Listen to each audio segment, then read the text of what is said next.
Because we live, bitches. Is coming soon to this theater.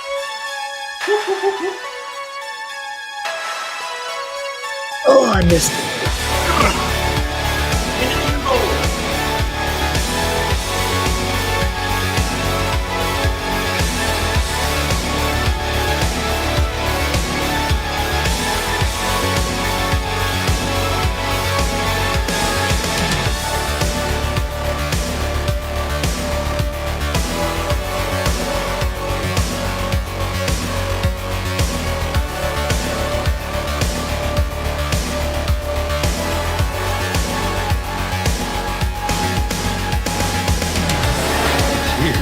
It's alive. It's moving. It's coming this way.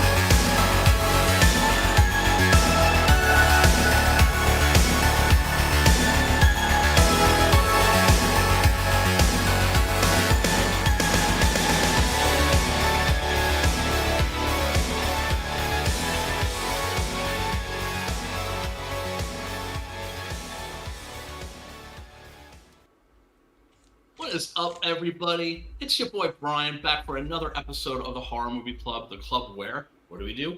Talk about horror movies, of course. We always try to make sure that it's a movie that's not behind a paywall. That way you can always click on a link that's below in the description that will take you to a unedited, uncensored copy of the film that you can watch 100% for free. Usually it's to something like Tubi or Plex or another one of these free streaming services. Sometimes it's to like a YouTube link to like a Blu-ray rip or something, but it's always a quality rip of the movie, uncensored. And it's always something that, you know, like I said, it's like, I find it hard to believe if you haven't seen tonight's movie. But if you haven't seen tonight's movie and, you know, from listening to us talk about it, you think to yourself, damn, that sounds pretty dope. I need to check that out. Link is below in the description where, like I said, you can click, watch it for free. Tonight's movie is John Carpenter's They Live. Wow. Wow. We could do like 5 shows about this one. Everybody's got an opinion on this movie. And there's so much to say about it, too. My goodness. This was made when John Carpenter's career was, I wouldn't say on the skids, but he had a couple of big budget, high profile bombs, right? He did, of course, The Thing, which is one of the greatest horror movies ever made, was a critical and a financial disaster that really wounded him. And he ended up making a deal with Island Alive Pictures, a 4-picture deal to do for low-budget horror movies. He was like, I'm going back to my roots. And I think the first of those was Prince of Darkness. And I think the second was, if I'm not mistaken, tonight's movie, They Live. Now, first of all, let me bring on my co-hosts, of course, my boy, your boy, Matt Burke. What is up, brother man? What's up, man? How you doing? I can't wait to talk about I know. Tonight, man. Freaking love this movie. I know. I just watched it again last night just to have a refresh and so many little, one-liners and good to be had with this flick. You're okay. You formaldehyde face. Yeah, man, we got fucking Roddy Piper in this. Yeah, man. That's the thing. Is that there's so much to talk about this movie. I don't want to co-opt the conversation. I don't want to be just dropping like trivia and shit like that. We are going to be taking a look at a little, at some clips and stuff like that. I'll go into a little bit of like how Roddy Piper ended up in this. It was actually because John Carpenter went to WrestleMania 1. Guess who else was at WrestleMania 1? Oh, right? Yeah. Cheering for Roddy Piper and Paul Orndorff and all the bad guys, of course. And Carpenter saw Piper and was just like, that's the guy. That's the guy for my movie. That's the guy for They Live. And then also tonight's movie, it has its origins in a comic book. And we're going to be taking a look at a lot of art. We're going to be taking a look at that original story, which was, I think, in Alien Encounters, published by Eclipse, actually. And one of the things I like to do, of course, always is I, scour the internet for movie poster art, fan art, and I'm telling you, man, you do a Google search for like They Live poster, it's a tsunami of cool shit. You know, it's like actual movie posters, fan posters. We're going to be taking a look at a bunch of that stuff. But anyway, also got to bring on my man Pops. Pops, how are you doing, brother, man? Got one that can see. Yeah. Yeah, baby. I watched it just a couple hours ago again, just because I had to. Oh, dude. Good It stuff. never gets old. It never gets old. Good stuff. That's one of the that's one of the things that fucks me up about Carpenter. You know, he was like a childhood hero of mine because I thought, wow, this guy, like, he's writing the movies, he's directing them, he's making the music, right? So he could put like a John Carpenter film and actually, you know, I mean, this is back when you had the auteur theory. You know, now of course you have $300 million budget movies. You get like 500 cooks in the kitchen. This is back when, you know, they still kind of believed in like, hey, let's get one really talented guy and pretty much just step back and leave him alone. But wow, man, so much to say about this one. Of course, also got to bring on our man ID Crisis Dave. Good to see you, man. It's been a while. Guys? Yeah, I know. Schedule's weird. Sometimes I work, sometimes I don't. Sometimes it just. I'm glad I'm here. Somehow it happened. No, it's all good, Brand. Man, it's all good. And of course, everybody that's in the DM group, just drop the link if you want to hop in. You're certainly welcome to. And then, of course, we've got my man, your man, the one, the only, Preston. Oh, hey. Mr. Sexy Acid Raider. What is going on? Fellow airhead. When I seen this movie, I was thinking that must be the beta version of Google Glass, right? When he was putting the glasses on. Well, it's the beta version of drones. I think our guest has a pair of those. I think so too. And let's bring on our guest. That is Mr. Publishing Pete Simeti. What is going on, sir? Hey, how's it going? Thanks for having me. What's up, Pete? Our pleasure. Our pleasure. Can you see the real world through those? I gotta know. I need to have these on to see the truth. Because the truth is the all the truth. baloney. Oh wait, well, now of course we got to spring. Preston, are you ready to double team this motherfucker? Yeah, both Preston submitted Doc Salem, which is an incredible masterpiece of a comic. To I enjoyed it actually. Yeah, I mean everybody who reads it enjoys it, except Mr. Simeti here didn't seem to enjoy. Yeah, could use better lettering and a edit. Yeah, that was definitely a learning experience. Great art though. The first comic. Great concept too. The hardest part. I want to see more of it. The hardest. But definitely part needed better lettering and an edit. The hardest part about that criticism was the straight face, straight up, just better lettering, better edit. No facial expression after that.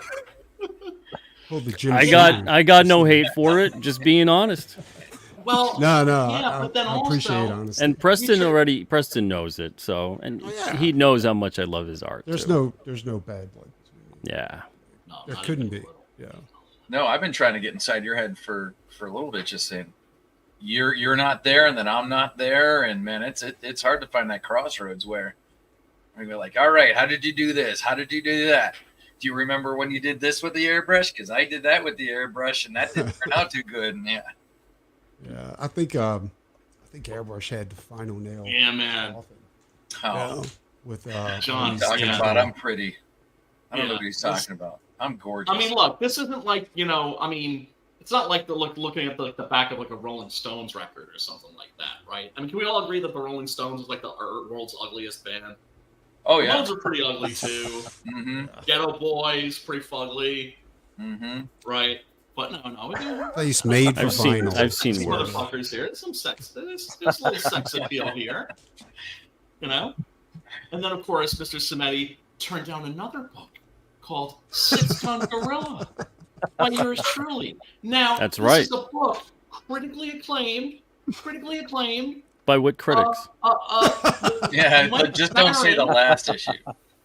Called it majestic, but evidently it wasn't majestic enough for Mr. Smith. Well, nobody likes gorillas anyway. I know. Majestic. That's a weird way to describe a book. Majestic. Or a hairy beast. But yeah, That's like how you Majestic describe a hairy horse. beast. I liked it. I thought it was a lot of fun. Oh my God! I'm just But saying, yeah, I really liked it. Yeah. Well, Pete picks tonight's movie, and because we usually like to let the guests pick the film. Mr. Simeti, would you like to tell us why did you pick John Carpenter's They Live? Oh, I love They Live. And plus, They Live was the movie that I'd already seen it about a dozen times, and then it was on at one point, and we were looking to recast a role in the chair that Eric Roberts couldn't meet his obligations for it, or scheduling conflicts. And so I'm thinking, well, why not Roddy Piper? Let's reach out to him. He'd do a good job in this role. And so I reached out to his agent, and his agent got him the script, and he really loved it, and he signed on. And we had a nice, quick, fast friendship for about 2 years before he unfortunately passed away. But Roddy was a great dude, and it was just a pleasure getting to know him over that time. And the stories that he'd have about They Live, and the notebook that he had with all his one-liners that he didn't get to use for WWF promos. And like that line about kicking ass and chewing bubblegum, that was an unused WWF promo line. Jeez. Oh man. One of the greatest lines Okay, well, ever. we can't really call it an ad lib technically. Ever, dude. If it's from Absolutely. a notebook, but yeah. Yeah, and he was talking about how he'd bring up the notebook to Carpenter. Like every day he'd come up with new lines too, and he'd have all old lines that he was reusing and re-editing and whatever. And he'd be bringing it up to Carpenter all the time. And he's like, sometimes he's like, "What are you doing? Get away from me!" And then there's a couple times though that he's like, "Well, what about this?" And he's like, I always kept trying to sell him on certain things just because I knew he'd say yes when something was good, and he'd say no when it was bad. But I wanted to give him that option. And for a couple of those lines, that being one of them, he had agreed that had a ring to it. So it's interesting. I mean, a lot of Carpenter's films, like you pointed out at that point in time, they were flops and not really well received. But man, they became cult classics, iconic films. Yeah. I like that That's the thing John's. that fucks me up the most. I like that about John's Carpenter. films are based on westerns. Like it's always like you know what I'm saying. Even They Live. Yeah, like westerns, Roddy yeah. Piper was like, he reminded me of Clint Eastwood in some of those old spaghetti westerns. Well, Yeah. and like to making the comparison to like a music or a song, when somebody asks you, do you want a hit or do you want an anthem? Do you want a hit or do you want something that's going to be there forever? And Yeah. I don't. When you said that, The Thing was a critical and financial flop. I'm like, how?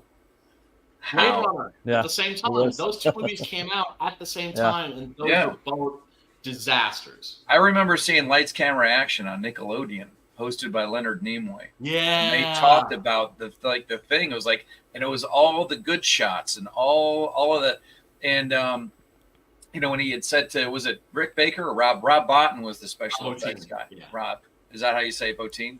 Yeah, And he he- actually ended up in the hospital working on that movie. Like, he was Really? living on RC Cola and chocolate. Well, that's Yeah, that'll do it. I'll do it, yeah. Right. I'll do it. And ended up in the hospital. I actually have the issue of Cinema Fantastique in like mint condition, the original issue that I bought when it first came out. That has, it's just a big. it's basically like the making of The Thing. Yeah. And it's got, of course, big interview with Rob Bottin, but it has a lot of storyboard and concept art by my favorite comic book artist, and that's Mike Plug.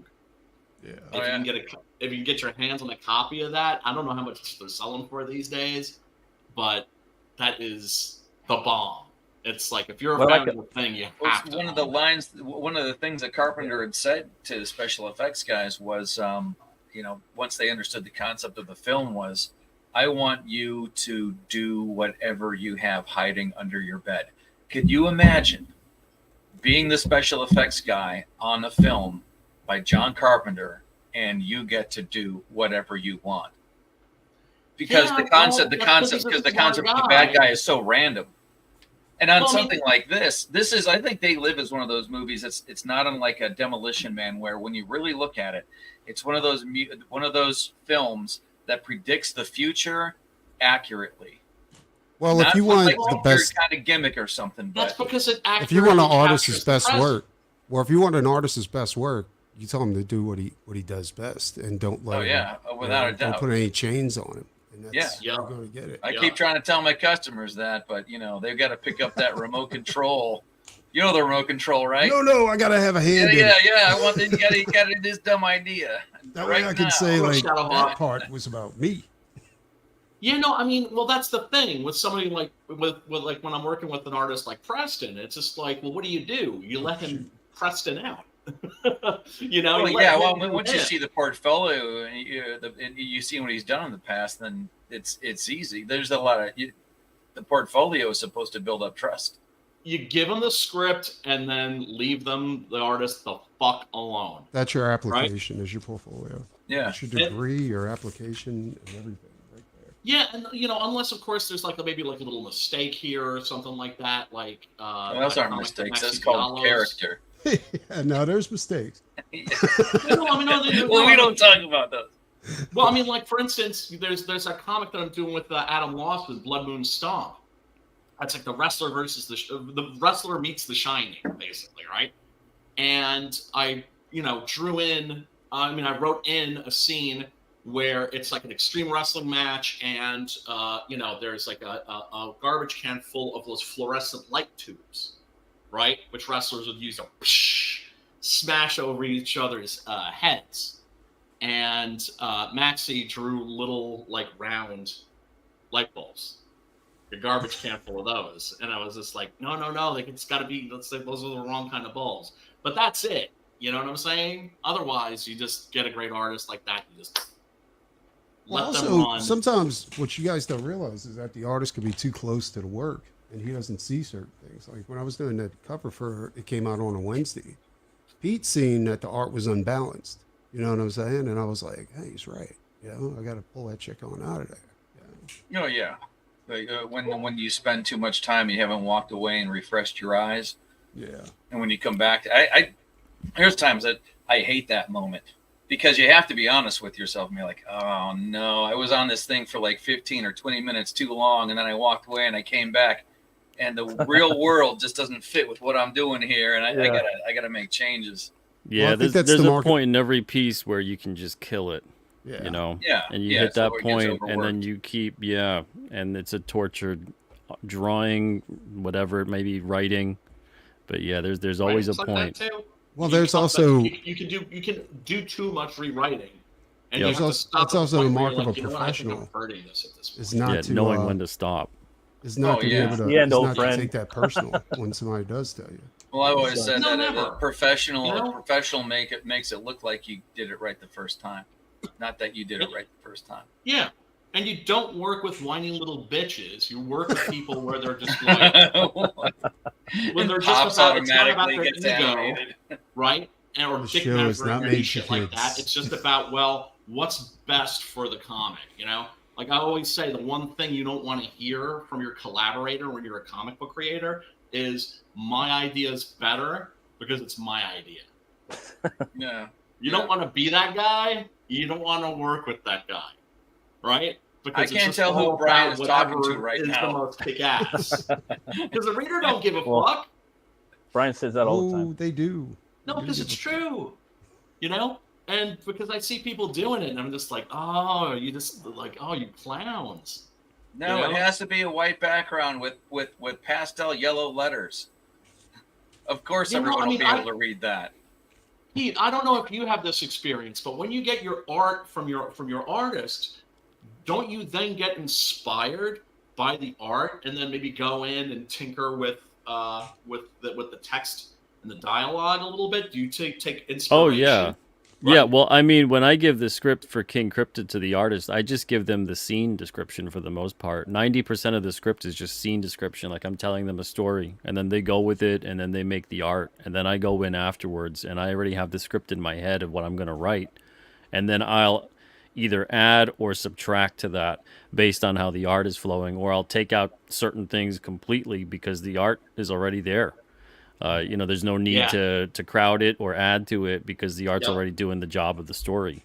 But yet there's a lot of cases where I've seen it over the years, not just working with other creators, but even just seeing creative teams and how they work, where if you give certain artists a script with all the direction and the captions and the dialogue and the panel description and the camera angles, and you really kind of give everything to a T, and you just give detailed descriptions for everything, the artist actually ends up really scaling back on their creativity, and it hurts the comic because they want to fit everything in there. They want to please the person who's writing it and hiring them.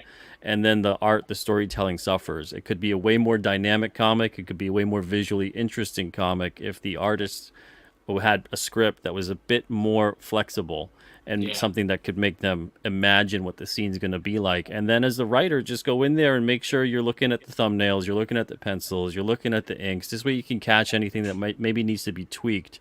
Don't just let them go straight to final and then go, oh yeah, half of that page needs to get, redone. I'm sure artists love to hear that, Yeah. So it's better to catch it at every single stage if something needs to be tweaked or adjusted. And it does admittedly take people who know what they're doing, though. You can't have an amateur artist go in there and do that, and you can't have an amateur writer go in and do that. You got to have people who have a good feel for what's being presented in the story and being aware, like what you said, that everything is supposed to benefit and make the best story possible. It's not about ego. And also, I want to point out that Pete's also an artist, writer, and he's also an editor. Because he's got some experience at this. He's got some experience. A little bit. It sure does. Experience. It sure does. But yeah, that's why I love lettering my own stuff too, because I'm able to go in there and rearrange and retroscript in a way, and it's fun. But yeah, you're right. I get inspired by the art that comes back, and I'm like, man, that's even better than I could have imagined it being. And then I can build on that. So do you find that when you're in control of all the aspects of the work, that your writing takes more of a basic skeleton approach when you're doing it for yourself versus when you're doing it for somebody else, because you're going to be getting in there in the panels, in the word balloons, and that things are going to get more specific there. So you spend less time on the script for yourself. Oh yeah. I think it's the equivalent to when an artist is going to be the one that's inking or coloring. Yeah. Where they don't spend a lot of time honing down on pencils or whatever it may be. Sometime they'll go straight to that process and just very loosely work and have a framework. I think it's the same thing with writing too. Yeah. When you're going to end up doing your own stuff later on and kind of lettering it or being able to, it's your own story, so you're being able to have more control over what the outcome is. Right. Yeah, and so you just leave room because those nuances are going to get tweaked out. Yeah. Okay. Yeah, that's it's like Pete likes to work in what is normally referred to, I guess, as Marvel style. Marvel method, yeah. Right. I work full script, but when I give the script to the artist, I tell them treat it Marvel style. That is to say, if I've got a certain panel arrangement or something like that, and you're just like, nah, I got a better way of doing that. Do that. Just let them know that they have elbow room. Oh, yeah, no, that's super important. That's super important. You don't want to... I mean, I look at, like, some of the scripts from Alan Moore, and it's just like, his scripts are... Oh, those are novellas. Yeah. Yeah, because he's just going into so much detail. Dude, I only have, like, a handful of them, but my favorite comic books that I own are all... They're all rough cuts. Where it's all pencils. You can see the whole page. They shrink it down a little bit so you can see the edges, and then the script is in the back, so you can see that communication and see how things are worked out for the educational purposes and stuff. But mostly, the artwork that I have on my computer desktop, that just kind of like rotates through, is all pencils. If somebody mentions an artist that I haven't heard of before, because I got it when I moved out of my house as a kid. I got away from it and then got back into it. So there was a lot of names floating around there. So I'll plug one of them in and just look for that artist and their pencils. When I see something cool, it goes into the rotation. And it just there's something about uninked pencils that it's like you're getting into the primordial ooze of their creative brain. Whenever, I always tell Preston this, like whenever I get pencils from him, it's just like they're so beautiful. I'm like, can we just print it like this? It's like, I don't want to see this shit. Yeah, was it Sojourner? Was that the comic book that they didn't ink anything? It just went from pencils to color. Dale Keown, like the last 10 issues of Pitt were just pencils. Yeah, There was no- his pencils are. That's. But he marked himself as the inker on the book. But if you look, you can see like pencil shading. Like there's no ink in there. That's pretty based. And Did I he always just up suspected the levels? Is that what he did? Just darken the pencils? Yeah, he just darkened the pencils, and I always suspected it. And I was like, finally, I asked him, I was like, Dale, is that like, did you pencil that, and not ink it? And he's like, absolutely. That's what Preston's doing. That's what he did for issue 8 of Yeah, Six looks Gun, dope. and it looked beautiful. And I was just like, Nice and gritty. yeah, man, yeah. So, do you want to take a look at your campaign page for the current King Cryptid? Yeah, sure, we could do that. And then we'll get into the movie.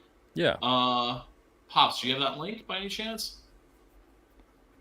It's Or if on you wanna either. drop that- You can either do the Indiegogo one that's just kingcryptid.com, or you can do the Alterna one, which is alternacomics.com/kingcryptid. So either one will take you to something you can back. But we're kind of splitting the campaign between Indiegogo and the Alterna site. How about I pull up the Indiegogo right now? Sure. Not that I care about Indiegogo, but it just happened to be the one that was at the top of the list when I Yeah, typed it that's in. fine. The only difference Yeah. on the Alterna one is that if you want, you could purchase advertising on there. That's it. Everything else is the same. I had one question, Pete. I've never looked at your website when I order, but do you offer bagging and boarding? Oh yeah, absolutely. Yeah. Okay, I never looked. I'm gonna have to make sure I do that next time because I'm not the guy who has a couple of extra bags and boards laying around. Everything pretty much comes bagged and boarded in the indie world. And when I order a multitude of books from you, I didn't know I could get them individually bagged and boarded. Thank you for that. Now you make Yeah. All right. Let me... things you need to know, right? Things you need to know. Absolutely. For sure. And hold on, let me close this thing right here. And, There is no video. No video. Okay. Yeah. Oh, there we go. There it is. 32-page sampler right there. You can download a 32-page sampler. Right. Yeah, you could check out all the covers from issues 1 to 9, and then there's a 5-page preview for issues 1 to 4, and then a 1-page preview for issues 5 to 9. So yeah, you get to check out the tone and the feel, and these are completed pages too. And digitally, we put kind of like a virtual newsprint layer on it to mimic the printed version. Oh, So yeah, so this way it doesn't have that glaring bright white kind of digital thing going on. It's got more of that grainy, that newsprint vibe to it. It's literally like a scanned newsprint and then superimposed, and we just digital overlay it.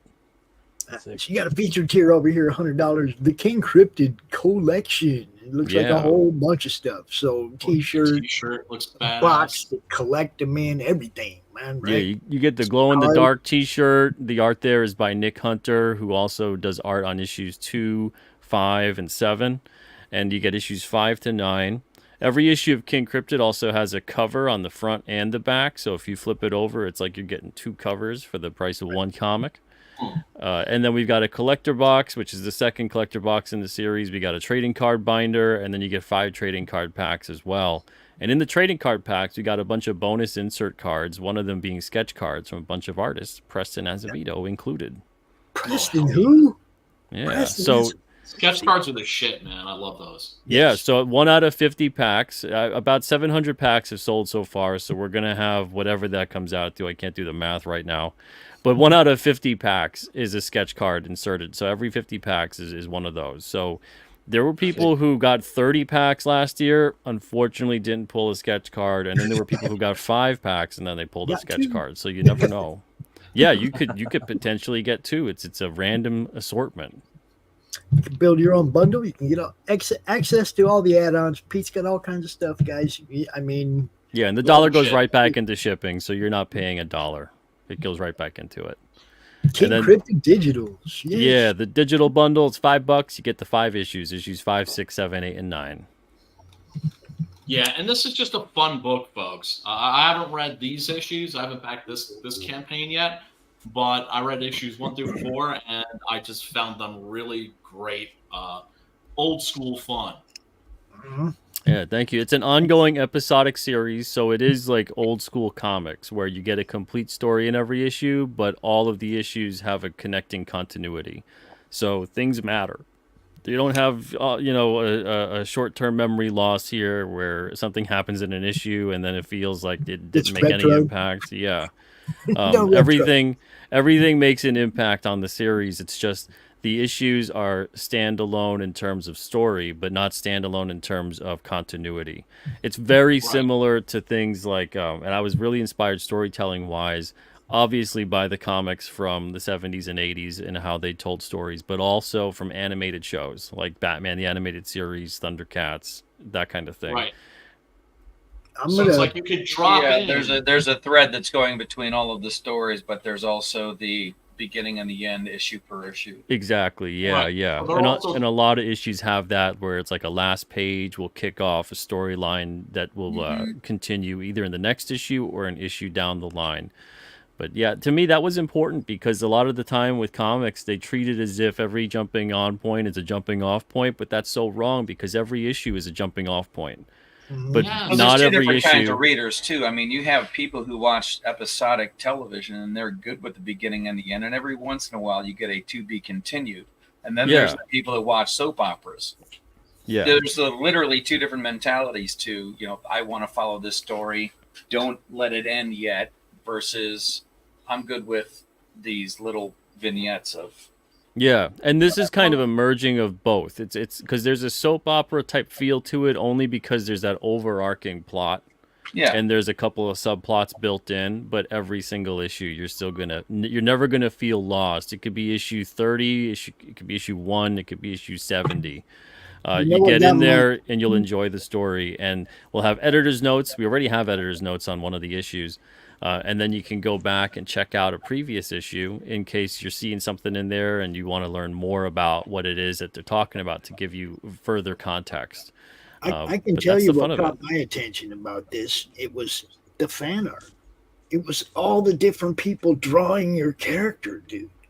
That's a pretty bitchin' character. All over Twitter. It was like, damn, it was like everybody was doing it. That's the fun aspect with the series too. Is we treat King Cryptid as a real cryptid, and even the name King Cryptid, it's a descriptive name. It's not. It's like Bigfoot, like Mothman. It's not something where he's the king of the cryptids. What it is his silhouette. The look of him looks like he's a king cryptid. Superman. Yeah, and the thing is that his origin story, if we go back 500 or so years ago when he was originally cursed and betrayed, because this dude was a human a while ago, he was given that title of King Cryptid as a mocking title.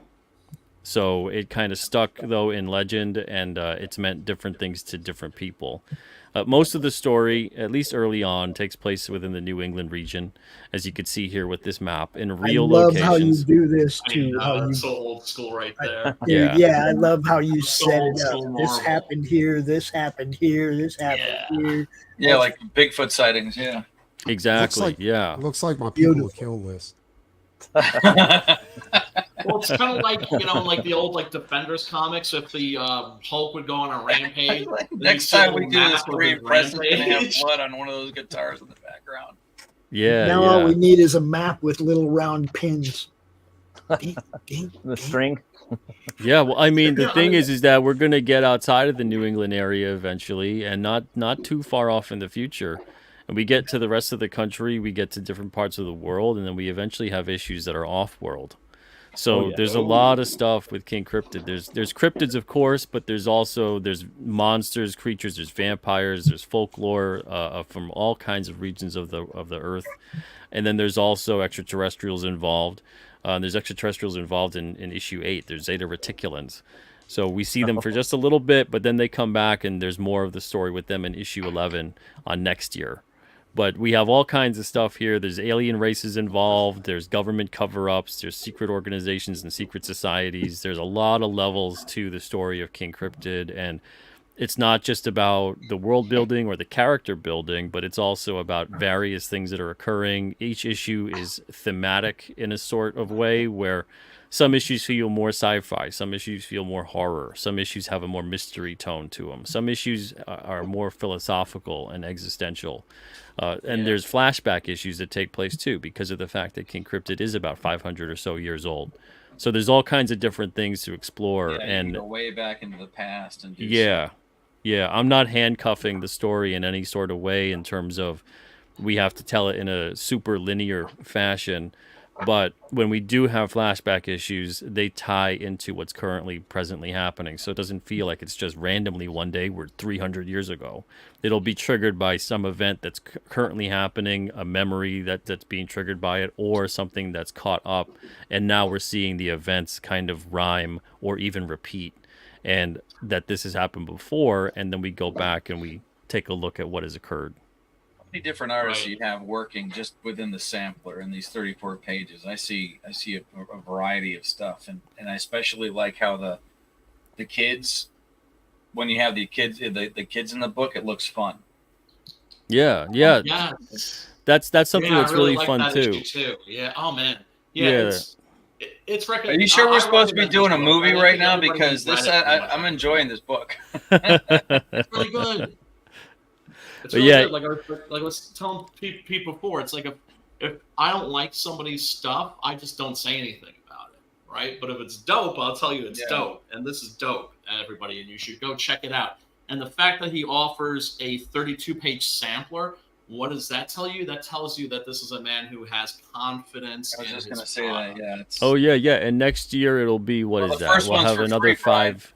We'll have Yup, another that's what I was 5-issue gonna say. preview for we'll have 5-issue previews for issues 5 to 9 on next year's sampler with one issue. So it's every sampler every year is going to get bigger and bigger because we're doing 4 to 5 issues on every campaign. So that's the fun of this too, is that it continues to grow, and that's what I think made comics so much fun as well. You see the adventures of a character and the world around them and how that unfolds, and you see all these different things play out, as opposed to it being purely plot driven and being like a graphic novel or a film where maybe we never see those characters again. Maybe that's it for the story. And I love those things too, but with this series, I really wanted to get back to every single thing I loved about comics, about the supernatural, I was interested in this kind of stuff even as a kid. I'd be taking out like Time Life books from the library when I'm a little Yeah, kid. me and, too. yeah, looking at like the pyramids Yeah, and Bermuda Triangle and Bigfoot and everything else, all that stuff was so unbelievably interesting to me, and it still is. And this is just merging every single thing I've loved about everything. This is like me in a book, and the artists involved. It's been an unbelievable experience working with them. Christian Rossi, Nick Hunter, Alex Jovich, Kier Covington.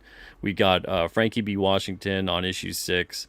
And then the other guys come back as well for issues 5 to 9. It's rare, though, that you see a King Cryptid issue where an artist is used 2 issues back to back. That's going to be a rare thing that occurs. But the reason, again, being for that is because some artists are really good with certain kinds of storytelling styles, and others are better at certain kinds of expressive looks. So Alex Jovich, who does the issue 3 and 8 with the kids, he's great drawing kids. There's a lot of unbelievably, it leaves a good big impression. Yeah, he's great with that animated expressive style. He did the art on Mr. Crypt at Alterna. He's doing the art currently on Unit 44. He would have been totally good on that, man. But the thing is, there's tons of great artists, but when they draw little kids, they are frightening.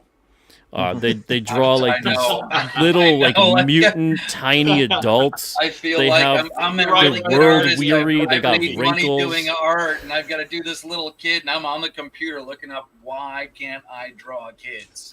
Yeah. Just don't get on a computer and look up kids because. Well, no, like for real though, like Pinterest has a ton of great like references on stuff like that, and it's one of those things you don't realize what you're doing wrong because that some of those solutions are so easy. It's just like it's a matter of proportion. And yeah, exactly. It's just one of the you spend so much time doing muscles and and these physiques and science fiction stuff, and then you got to do something that you haven't been, for 40 years. Giving kids all kinds of didn't look like wrinkles kids to me when and I was a lines and dark eyeshadow, Right. And it's just so then the kid just looks like a tiny creepy adult. No, that part of the sampler looks really good. In fact, I had to get the catch-up tier. Thank you, man. Appreciate that. Yeah. The catch-up tier, you get issues 1 to 9, $25. You get over 200 pages of story for the $25. That's a really, really good bargain. I don't know how you do this. I know. Like well, you, print. Are you still eating ramen? Blood, sweat, and tears, man. Yeah. What's ramen? I just eat blood, sweat, and tears. I was gonna say I was gonna go for ramen blood.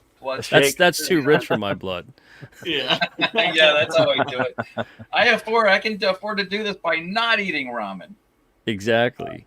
Yeah. But so Pete Simeti's down at the soup kitchen drawing comic books. No, that's No, not even. That wastes time. You got to get down there. You got to stand in line. Yeah, exactly. There it is. I just collect rainwater outside. Full of blood, sweat, and tears. So here's issue 8. Issue 8 connects exactly right up with the end of issue 3. And issue 3, we mentioned at the end of it that the storyline continues in issue 8.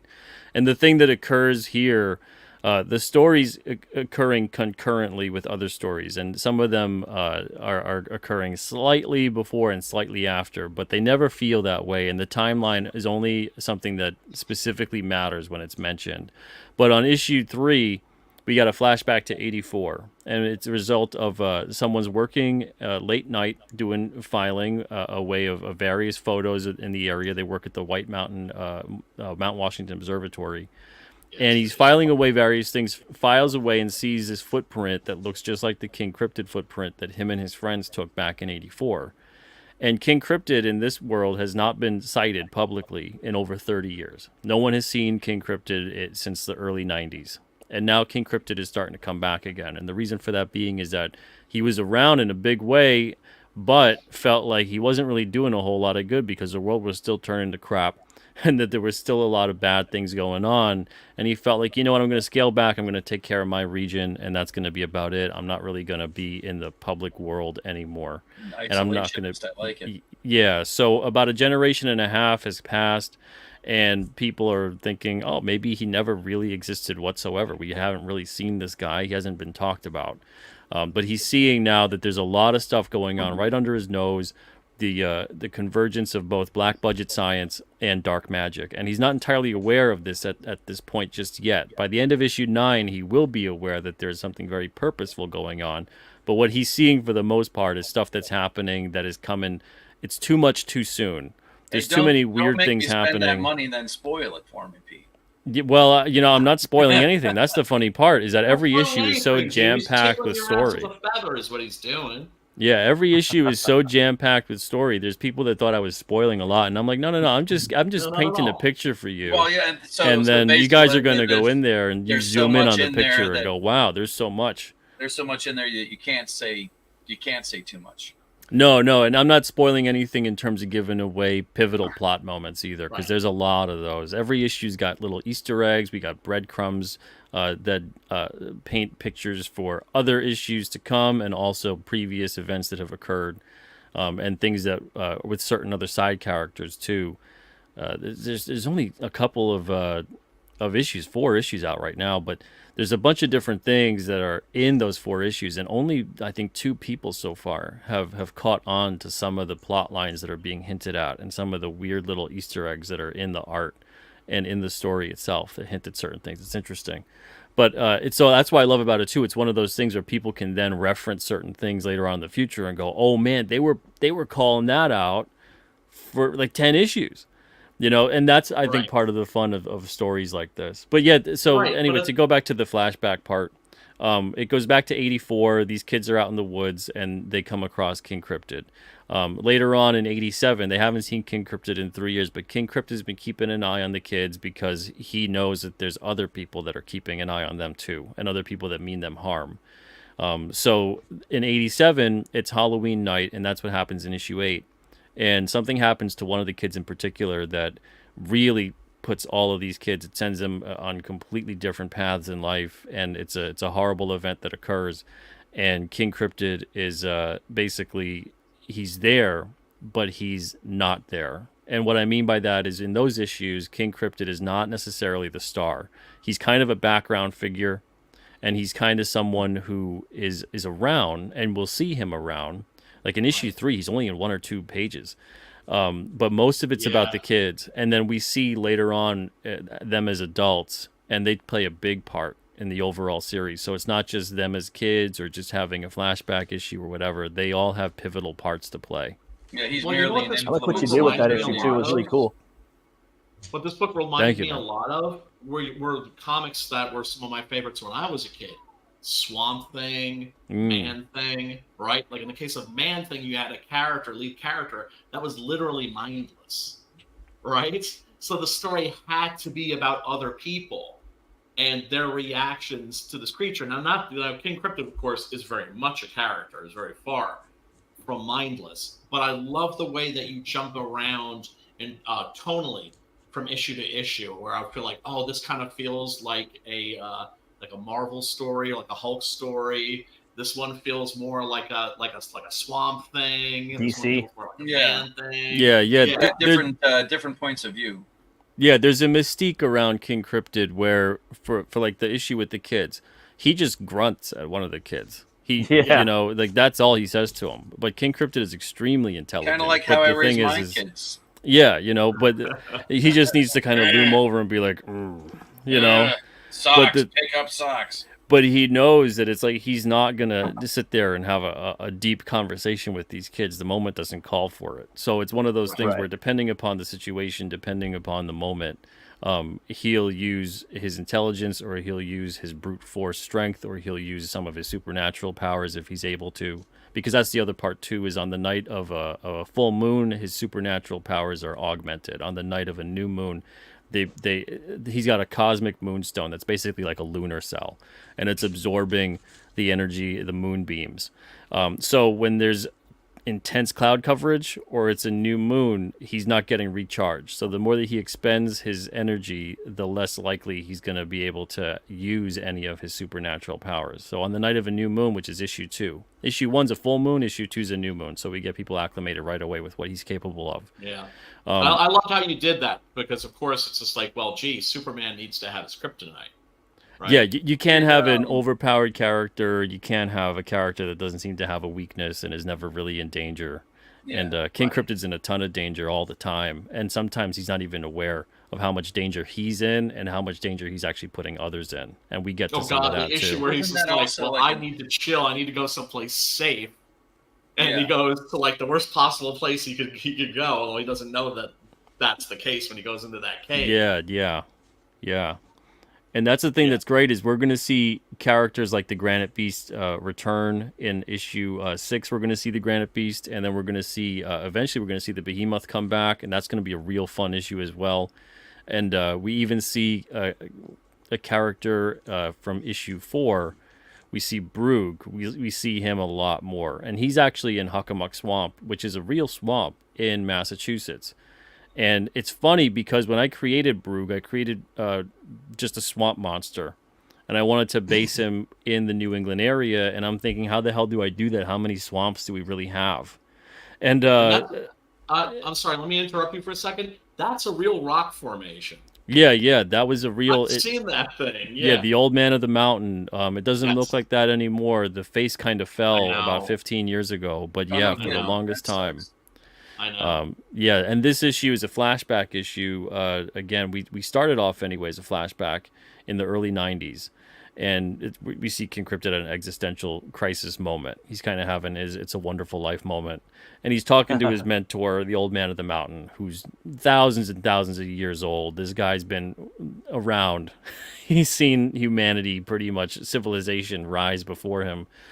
So he, at this point, understands King Krypton's kind of situation here, but at the same time, he knows that only King Krypton can walk his path. He can't tell him what to do. He needs to figure this out on his own. But we explain in this issue even what happened with the old man's face. So we kind of have a little bit of a historical fiction element too that plays out. But It reminds me of Kirby's Where Monsters Dwell, like that series. That was one of my favorites. Oh yeah, those were great. Oh, for sure. Yeah, I love them. The other time Yeah, you were on the but- show, Pete, too, you were talking about some of your artistic inspiration is the scary stories to tell in the dark books, you know. Oh yeah, And yeah. that artist, man, I forgot his name. I know Alvin Schwartz wrote it, but I want to say Stephen Gamble. That's One of sounds those right. books Yeah, I kind want of to felt say like that's those the books artist. too. Didn't they come Yeah. out with like new editions that don't have that art? Yeah, That's they just do. like- They have a new one out right now. I seen it at Barnes and Noble last week. I was gonna pick up the trilogy, Preston, but holy shit, man, this is an awesome this book, piece. man, it also makes me feel of like that the actual writing in that. I was getting vibes from that too as well. Actual like the little short stories and whatnot, and they're kind of spooky, you know. Yeah, it's a really Yeah, well all written book. It's a really well illustrated Yeah. book. Everybody go check this out. Pops, do you do me a solid and just scroll up a little bit so we can check out the hell is Yeah, that? Preston on the Preston's back cover, cover man, of is- issue yeah. 6. Is that you That one printed was it the like front end. that? Yeah. there's- We're gonna Oh, print it that's like the that. shit, I man. That regret is selling. exactly. I love That's one that. of 'em. I know. Like I said, it's Preston going full Preston. I don't want to go like off on a tangent. I just want to ask, like, what kind of reference material do you keep around, Preston? I mean, you don't like have a stack of like, No, but I keep a Well, mark Ollie- folder on my computer just so that I can reference like monsters or bodybuilders. Different I was gonna things say like that, you know? that's what I was looking for. Yeah. I kind I of stopped guessing. I stopped guessing on muscle structure like a long time ago. It's too much to keep in your head. You know? For the basics, I think mechanics. it works out okay. Like, like the arm is stretched out versus the arm is at the end of the pull up, at the beginning of the pull up, Yeah. and how those move. But yeah, no, But you're there's certain angles that you're right. you have to use reference. You know Yeah. what I'm saying? There's- Yeah, and no, I do know what you're saying. Yeah, that's the vascular great. system is just insane. Like I know. you can't keep that all in your head. You know? Yeah, I'm gonna have that's a that's a great piece of Grey's advice. Anatomy is your friend if you're an artist. You know what? When I was a kid, I think my mother got me a Grey's Anatomy illustrated book. It was like hardcover, but Mm. I think she did it by accident. But it was one of those things where you could just peel away the entire human body and see Oh, I all love these that one. muscles and stuff. that's And great. Yeah. oh, I know. I was like, man, I tore that thing up. Somebody made a model of that. Like you could build it and take it apart Yeah. at your leisure. Well, Yeah, that's my son has one of those actually. That's a with whole bones other one. show, but It's like They're 200 cool. pieces. 200 Yeah. pieces. That's You have crazy. anatomy, Wow. bones, muscles. He's only 4 Mhm. and he's already learning how to put it together. see He's that turning into a little they got Dr. it. The kids, they Frankenstein. got it easy these Yeah, days. doctor. Yeah, hopefully. They got Christian it easy. Rossi's That's so cool. issue was just fucking insane. Like it was a great Yeah. issue. Yeah. Christian freaking kicked it off beast, great with right? issue 1. Oh, Yeah. Christian's a beast, man. Christian is Yeah. amazing, man. You look at that Ed Gein book. That key Oh my god! His Look, black and it's white really art good. is the shit. Yeah, I love Christian. I've been following him Amazing. for a while. Amazing. Good Such a stuff. good heart. Right, and he like somebody like Christian brings more of a horror vibe.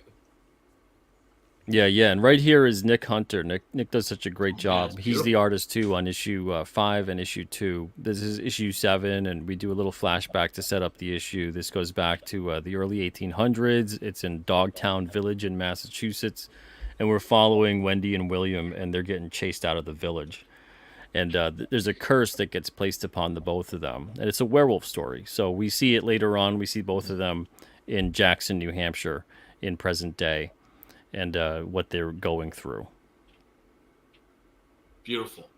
Yeah, but Absolutely fantastic. like I said, every issue there's different stuff we tackle. There's different stories every single time, and then we're gonna have characters come back, and various plot points that occur where it builds on not just King Cryptid and the world around him, but it builds on those side characters too. I think stuff like that is just it's how you build organically within these stories. I think we're seeing too much event-driven comics nowadays from the mainstream. Oh, Way geez, too man, many. Hank. Yeah, and it's just you can't have it. Having event-driven comics creates the situation where everything is forced all the time because you need an outcome with that event, but you don't want to necessarily disturb status quo so much. So what happens is you end up creating all this false drama, and characters get elevated that shouldn't. Characters get killed off just because, and then they come back, and it's ridiculous. The if everything's a storytelling doesn't make crisis- any Oh yeah, sense. you know there's no stakes. There's not. If everything's a Yeah. crisis, then nothing's a crisis. Oh god, Yeah, yeah, exactly. And then all of the fucking all of the retrofitting or all of the retconning, right? Yeah, It's like, oh yeah, yeah, that heel exactly. turn that Tony Stark did in Civil War, yeah, that never happened because it was a scrawl. Right. It's like, go fuck Right. yourselves. And No, I think a one lot the of people things would love to you do know, like it's this. like having millennial friends who aren't familiar with American comics at all, but they know Japanese comics. It's like when the movies came out, they were interested in American comics, but they're like, but I don't know where to start, right? I can't go Right. to the bookstore and there's a volume 1, volume 2. And I have to explain to them, it's just like, no, well, like the way it used to be was you just jumped in and you were good, right? So it's like your first issue of Thor could be issue 318. Boom, you were in there and you were going to be okay. Yeah, exactly. Now, with all the event-driven shit, the status quo is changing all the time. There's a new issue number 1 every 6 months. Yeah. It's just a fucking mess. And then the tail wags the dog. So anything that happens with the movies or anything that's viewed as a more popular, more lucrative property, aspect of it, whatever it may be, that's what ends up dictating how that comic is going to be playing out. And when that thing comes out in time, the comic is just used as like a Happy Meal toy. It's sad. It's a whole industry that's turned into this weird inferior industry when it stood on its own for such a long time. But I know. with King Cryptid, I'm all about that in terms of you can jump in at any point in time, and hopefully you enjoy the issue you've got, and that's the reason you want to continue reading it, and then that's the reason you want to seek out the issues that came before. That's awesome. Yeah, man. I tried to Go scroll check this through out, this people. thing You will nice not and be slow. disappointed. I tried to scroll through this thing nice and slow so people had a chance to read everything before I moved on. There's a lot of shit, man. Yeah, appreciate it, There's Pops. a You did lot good to job. cover here, and we still got a movie to talk about. Yeah, I get know. that. We're an hour and We're 3 minutes into- in, bro. into this motherfucker. But yeah, no, everybody go check this out. Link should be in the description or in the chat or whatever. Pete doesn't make himself or his stuff hard to find. No, Yep. alternative.com. Just go. Don't Yeah. miss out on this Absolutely. book. It's awesome. Yeah. And it is always good to give people multiple platforms to choose from because it's like Facebook people tend to be Kickstarter people, Twitter people tend to be Indiegogo people. Yeah, Why if can't you we want all to just support get along? whatever your preference is on that, you want to go to Indiegogo, go to Indiegogo. If you want to go to the Alterna site and support direct, you could do that too. The one thing with the Alterna site, you can also get whatever other issues and things like that. We got like 400 items on the Alterna site, so you can also check out other books at the same time. Whereas the Indiegogo is more, it's just about King Cryptid. Just back it already. All right, Got so excited. tonight's movie, of course, is They Live, which is about a particular type of cryptid, which, of course, is the alien. Specifically, in this case, the aliens that live amongst us hidden. Wow, man. I just really quick want to take a look at some of the art that I found online because there is a fuck ton of it. I bet. Like I said, this was a movie that when it first came out, didn't get any love. I went to see it with my friends. They all thought it was shit. I thought it was awesome. They were like making fun of me. It's just like that 10-minute fight scene. You thought that was good? I was just This like, movie's like a Rorschach test for people, you know, at that Yes, point right. in time. I am. There's stuff I love about it, and there's stuff I hate about it. There's no in between.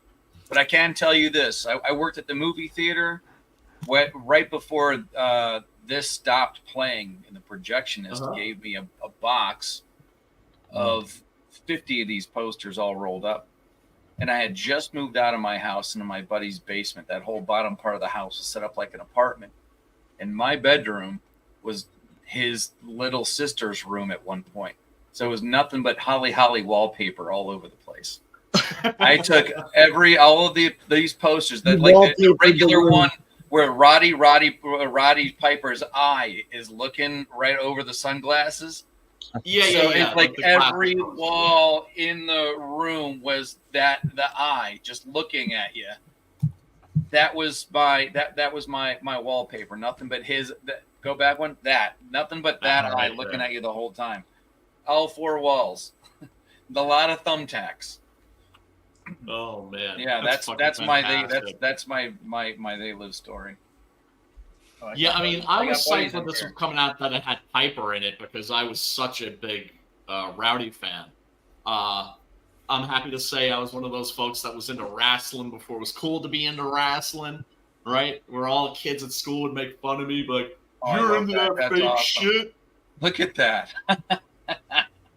Well, I mean, this is a movie that it's just like, it's incredible the lengths that it has. And that's the thing that fucks me up about John Carpenter. It's like even like his minor movies, like movies that I would consider like fair to middling for Carpenter, right? Yeah.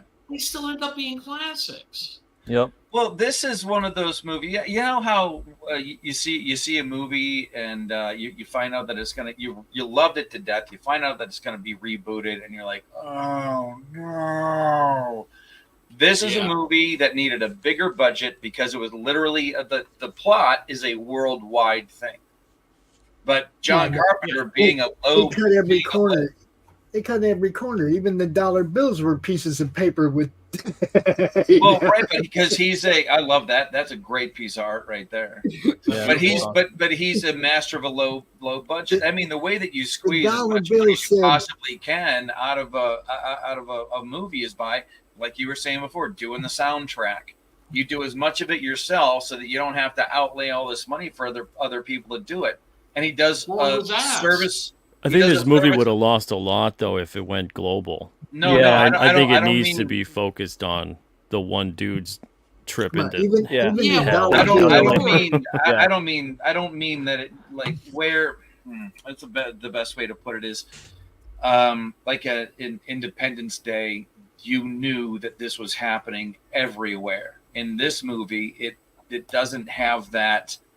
It's all over the place. It feels like it's still just in that area, in that city. Not to me. It didn't feel like. I mean, that like me. the signal is going everywhere, but we only ever see that one aspect. It's a global invasion, and and the thing is, it's because we had to keep it. We had to keep it based on the stars. You know, the people in the movie, their story. You can't take it to somebody else's story in Japan in the middle of the movie. Right. Yeah, well, when he's on that space station, he's telling them about the whole thing that they're everywhere. I'm probably not putting it out right. If that there are movies that deserve sequels that never got them.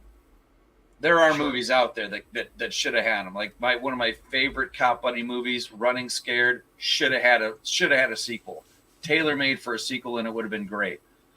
I think this movie would do really good if it had a bigger budget. And it was not rebooted, but somebody did something like this with a lot of money behind it. Here's the problem. Here's the problem with that. You could not do this as a big budget movie then, and you couldn't do it as a big budget movie now because it's too subversive. Well, I think it is now, sure. I mean, this message was way ahead of its time. Remember, this is about Reagan. John Carpenter was very, very clear about that. Just look what it said on the dollar bills, guys. Look what it said on the dollar bills. This is your God. Your God, yeah. Yeah. You know, cool. I mean, the premise of the whole thing was just Actually, it was kind of before its time. I ain't gonna lie. Yeah, but it is one of those movies that more accurately predicts the future than a lot of That's some what I mean. movies Well, predict the that's what future it's in a gonna be hokey present. way, and this wasn't it. Like that poster. Well, it's important to remember also, in terms of like the influence of this movie, the reason why it suddenly got a lot of attention, and because it was ignored for quite a while, this movie came into the public consciousness really during the Occupy Wall Street movement. Because at the Occupy Wall Street movement, at the different encampments that they had, they were all across the country. I know that I had friends that were in the one that was at the actual Wall Street, and they had a little tent set up where they could hang out and everything, and they would obviously want to kill time, so they would watch movies. Guess which movie they watched the most? It was this one. It was They Live. They did. And so it's like I'm looking at all of the different artists' interpretations, right? It's like here you've got one of Obama. I right? love that's great. Yeah, Who that's awesome. crushed. Who was the one, by the way, who crushed the Occupy movement? Who sent in the cops? Like there's that scene when the cops come in to wipe out the shanty Bulldozers. town. That basically happened.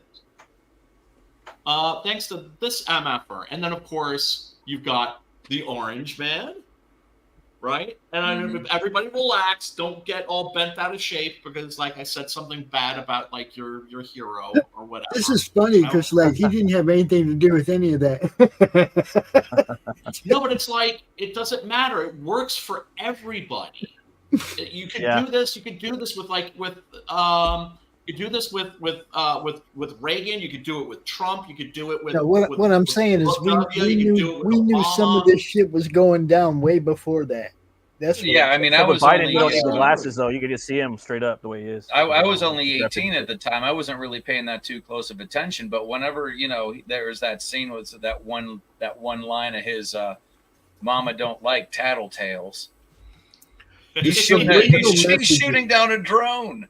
Look, I mean, how far ahead of its time? Well, was and it's a direct commentary on communism on that level, though.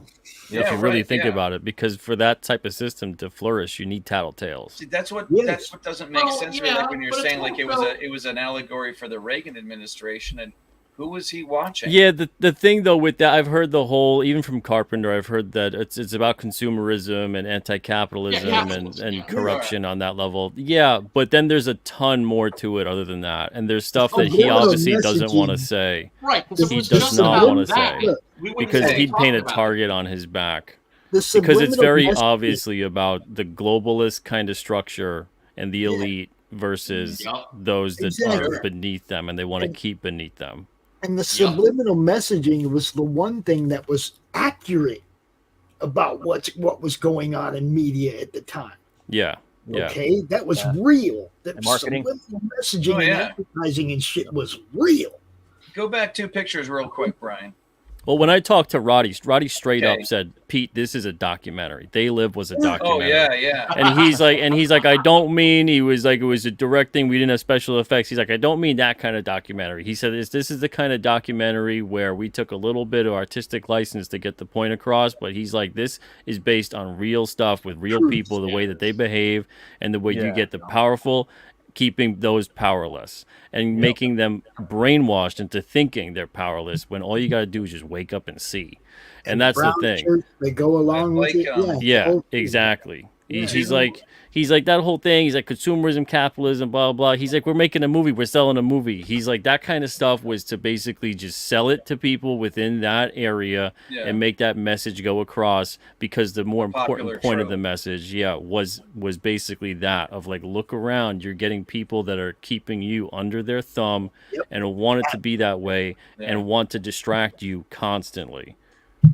Hey, Brian, and that was straight from a conversation I had with Roddy. And so it's one of those things. It's funny to me because, if Carpenter went really into it on the full scale level of every single aspect of what that movie was about and really just spilled it I think he wouldn't work a day again in It Hollywood. would have broke. Is that it would have broke media, dude. Definitely That, not. that would have broke Superfly. media. That's Is when he it? smashes the coconut right on his head.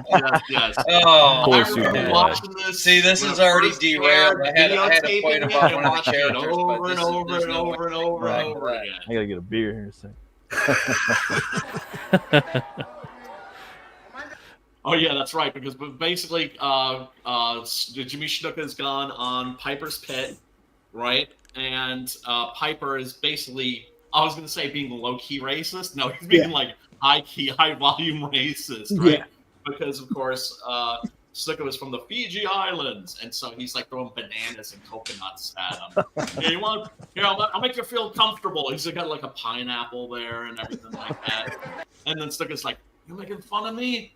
Piper, of course, is like, "Oh no, I would never do that." Am I making fun of you? Whoa, no, sir. No, sir. No, sir. Oh, the whole set goes down. I love how the new WWE logo is down in the corner when it wasn't even called that back then. Yeah.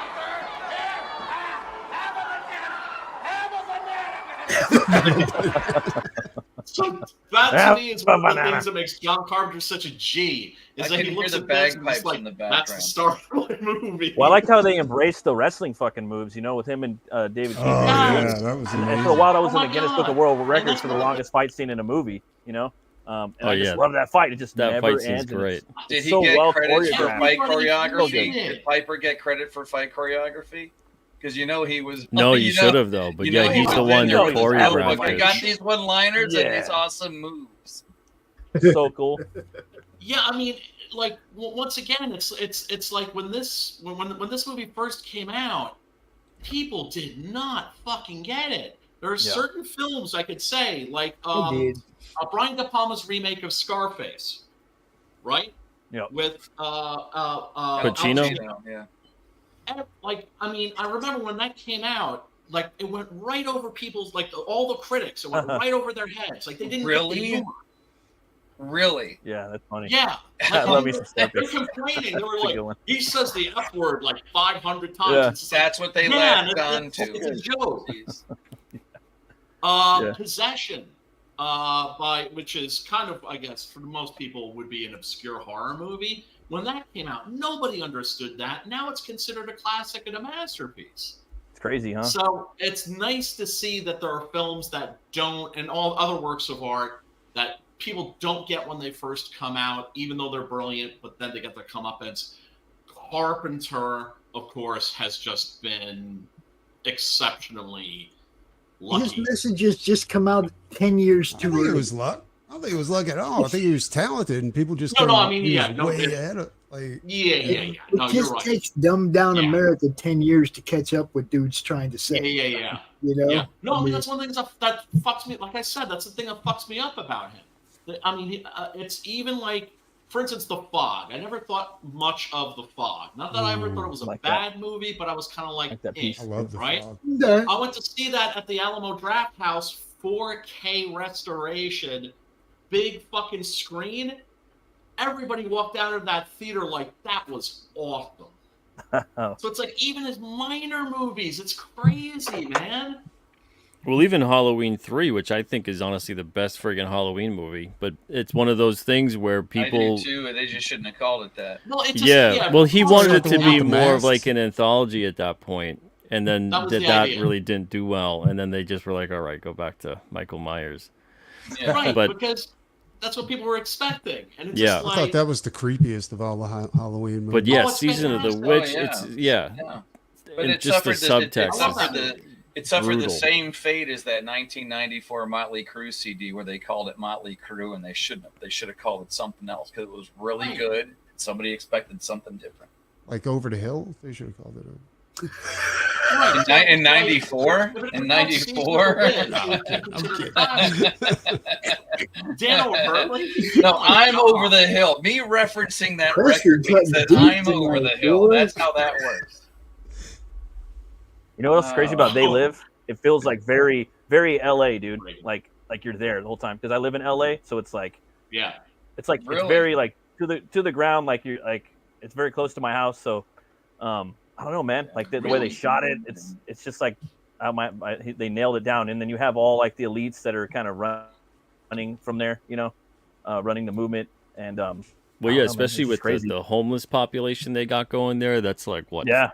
Is it Santa Monica? Is that where they've got? Yeah, it's Santa Monica, and mostly it's Venice is Mecca for the homeless across the country. That's a great piece, Brian. They got the anatomy of the hands and everything. Isn't that fantastic? Dude, Roddy, man. Roddy cockblocked that one at the end, dude. Look at that.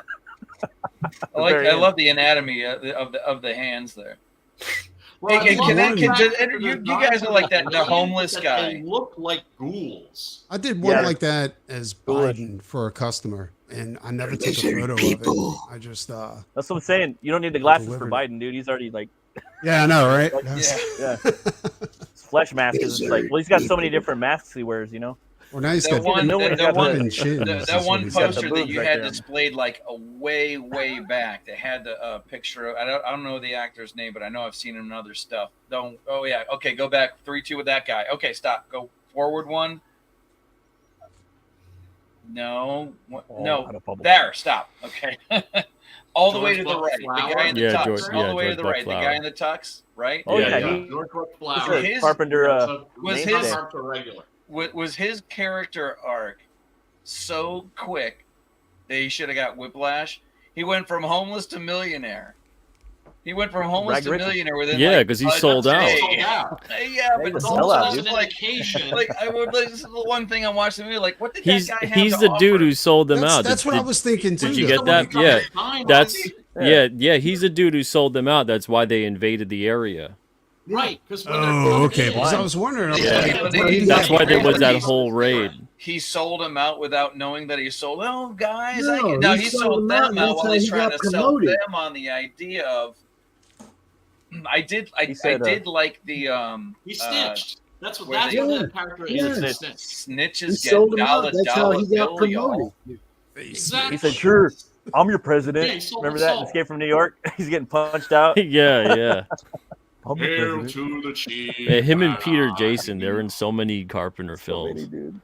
So many. Oh, dude. I forgot, is it Megan Foster with the eyes? The Ghostbuster, the PKE meter. Oh, yeah. What's her eyes? They had the Ghostbuster PKE meter. Yeah, for sure. Did you guys notice that at the very end of the movie? The PKE meter. Yeah, from Ghostbusters. They actually have them. The main soldiers going after Rowdy and David Keith at the end of the movie. Oh yeah, I know what you're talking about. I was like, oh yeah. It's like the one that Egon always used. Yeah, I thought that was so cool. Yeah. Oh, I have a question. Does anybody know the name of the font that John Carpenter uses in every single credit? Anyone? No. Please. What is it? Please. Flare serif.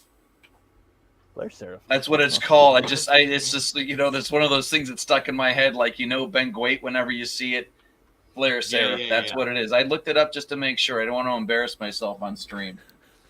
But by the way, really quickly, just wanted to mention screenplay by Frank Armitage. Frank Armitage, also known as John Carpenter. Wow. It's not like an anagram, right? It's no, there's no J in it. Martin Quatermass, that was the name that he used for the screenplay for Prince of Darkness. Oh man. Yeah, I mean, I don't know why suddenly he was like taking his name off the screenplay. Well, now, Brian, if he's submitting invoices to the studio 3 different times under 3 different names, then he is a genius. That's true. Well, he was asked in an interview, get paid, why man. do you do the score to all of your films? And he said, because I'm cheap. Well, yeah, he does a lot with a little.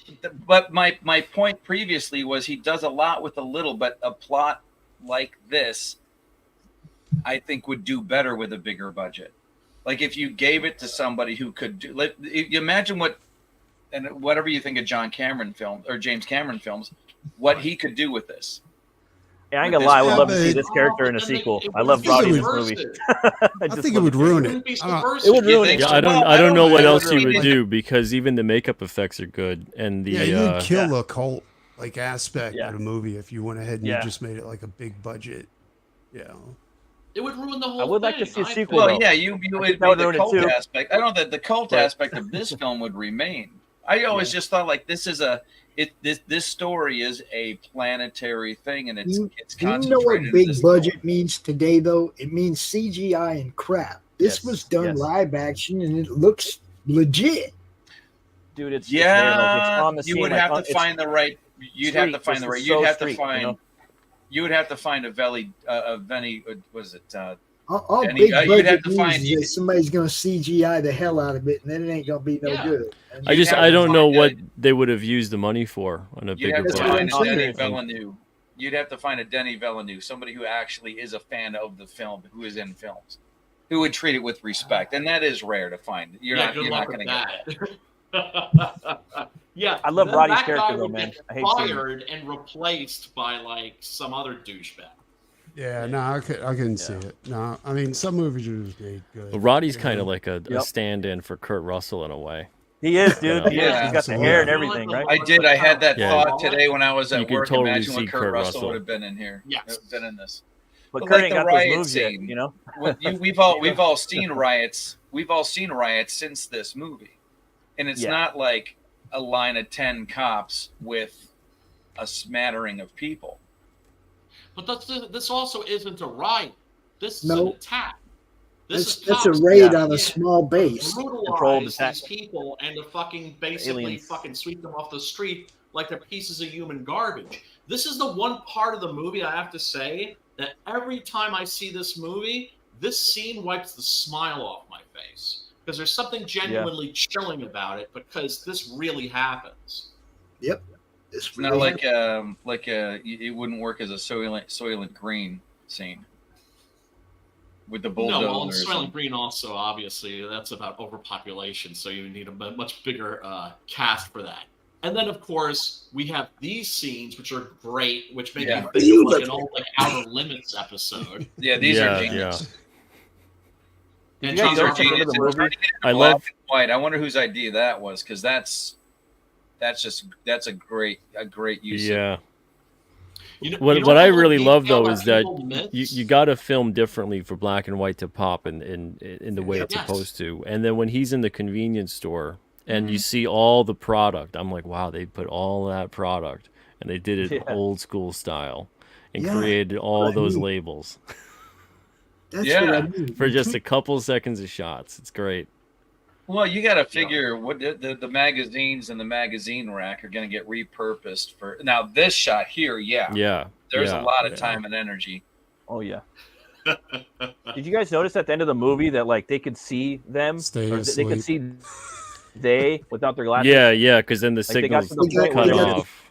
Yeah. Because they Yeah. got the what do you call them? Contacts from the Yeah, chick. they had contact lenses. Mhm. No, I think Yeah, you're but then talking also about the climax Actually, before that, yeah I when think he Roddy takes out and, the antenna.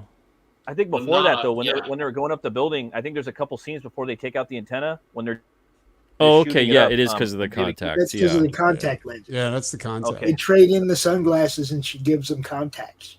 Okay. Remember, there's the biker that greets them. You went Yeah. and got a beer. There's when There's something they- when new that going scene was- down. Yes, Yeah, I did. he points at it. Yeah, there's something new You know going what? down. Just gave me an idea. I'll be right back. Yeah, this is my favorite line of the movie. It figures it would be something like this. Yeah. One of the details that a lot of people miss, by the way, and it's only very casually mentioned in the background. They colorized the world, like this is the real world. The real world is in black and white, and the illusion is in color. And Oh yeah, it's yeah. only mentioned, like you hear somebody mentioning it, like in the background of that scene where they're like meeting in the warehouse, like the to plot the uprising, the rebellion. Formaldehyde face. And then, oh my God, yes, have we one have that can of course, see. that frickin' white. She's okay. You formaldehyde.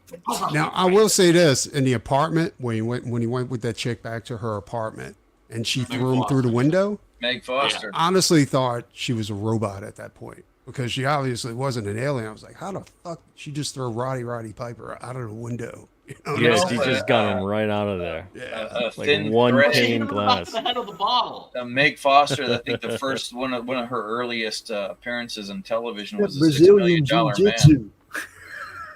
It was either the $6 Million Man or Wonder Woman. She was in one of those. Right. Oh, And there you she go. had those very beautiful, very Man. sort of striking, almost alien. You can't look looking away. eyes that, I think were perfect for this. And Are of you course, allowed we to got- do this? Are you allowed to do this?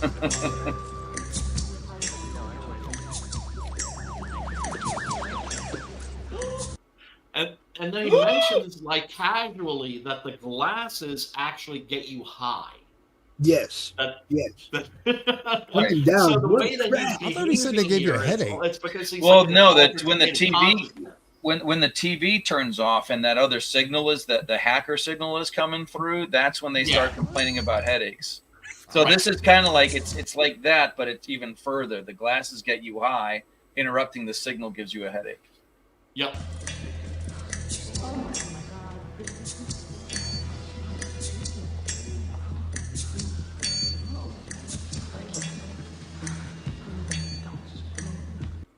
Wouldn't it be like a I fun have fact if come they only here- had like 5 masks total and they just had to like switch in between actors and Hey, man. somebody had like you know, really film- bad film is breath all and the about next person illusion. had to To chew Sounds like bubblegum Planet of the Apes, and too. kick ass. And I'm all out of bubblegum.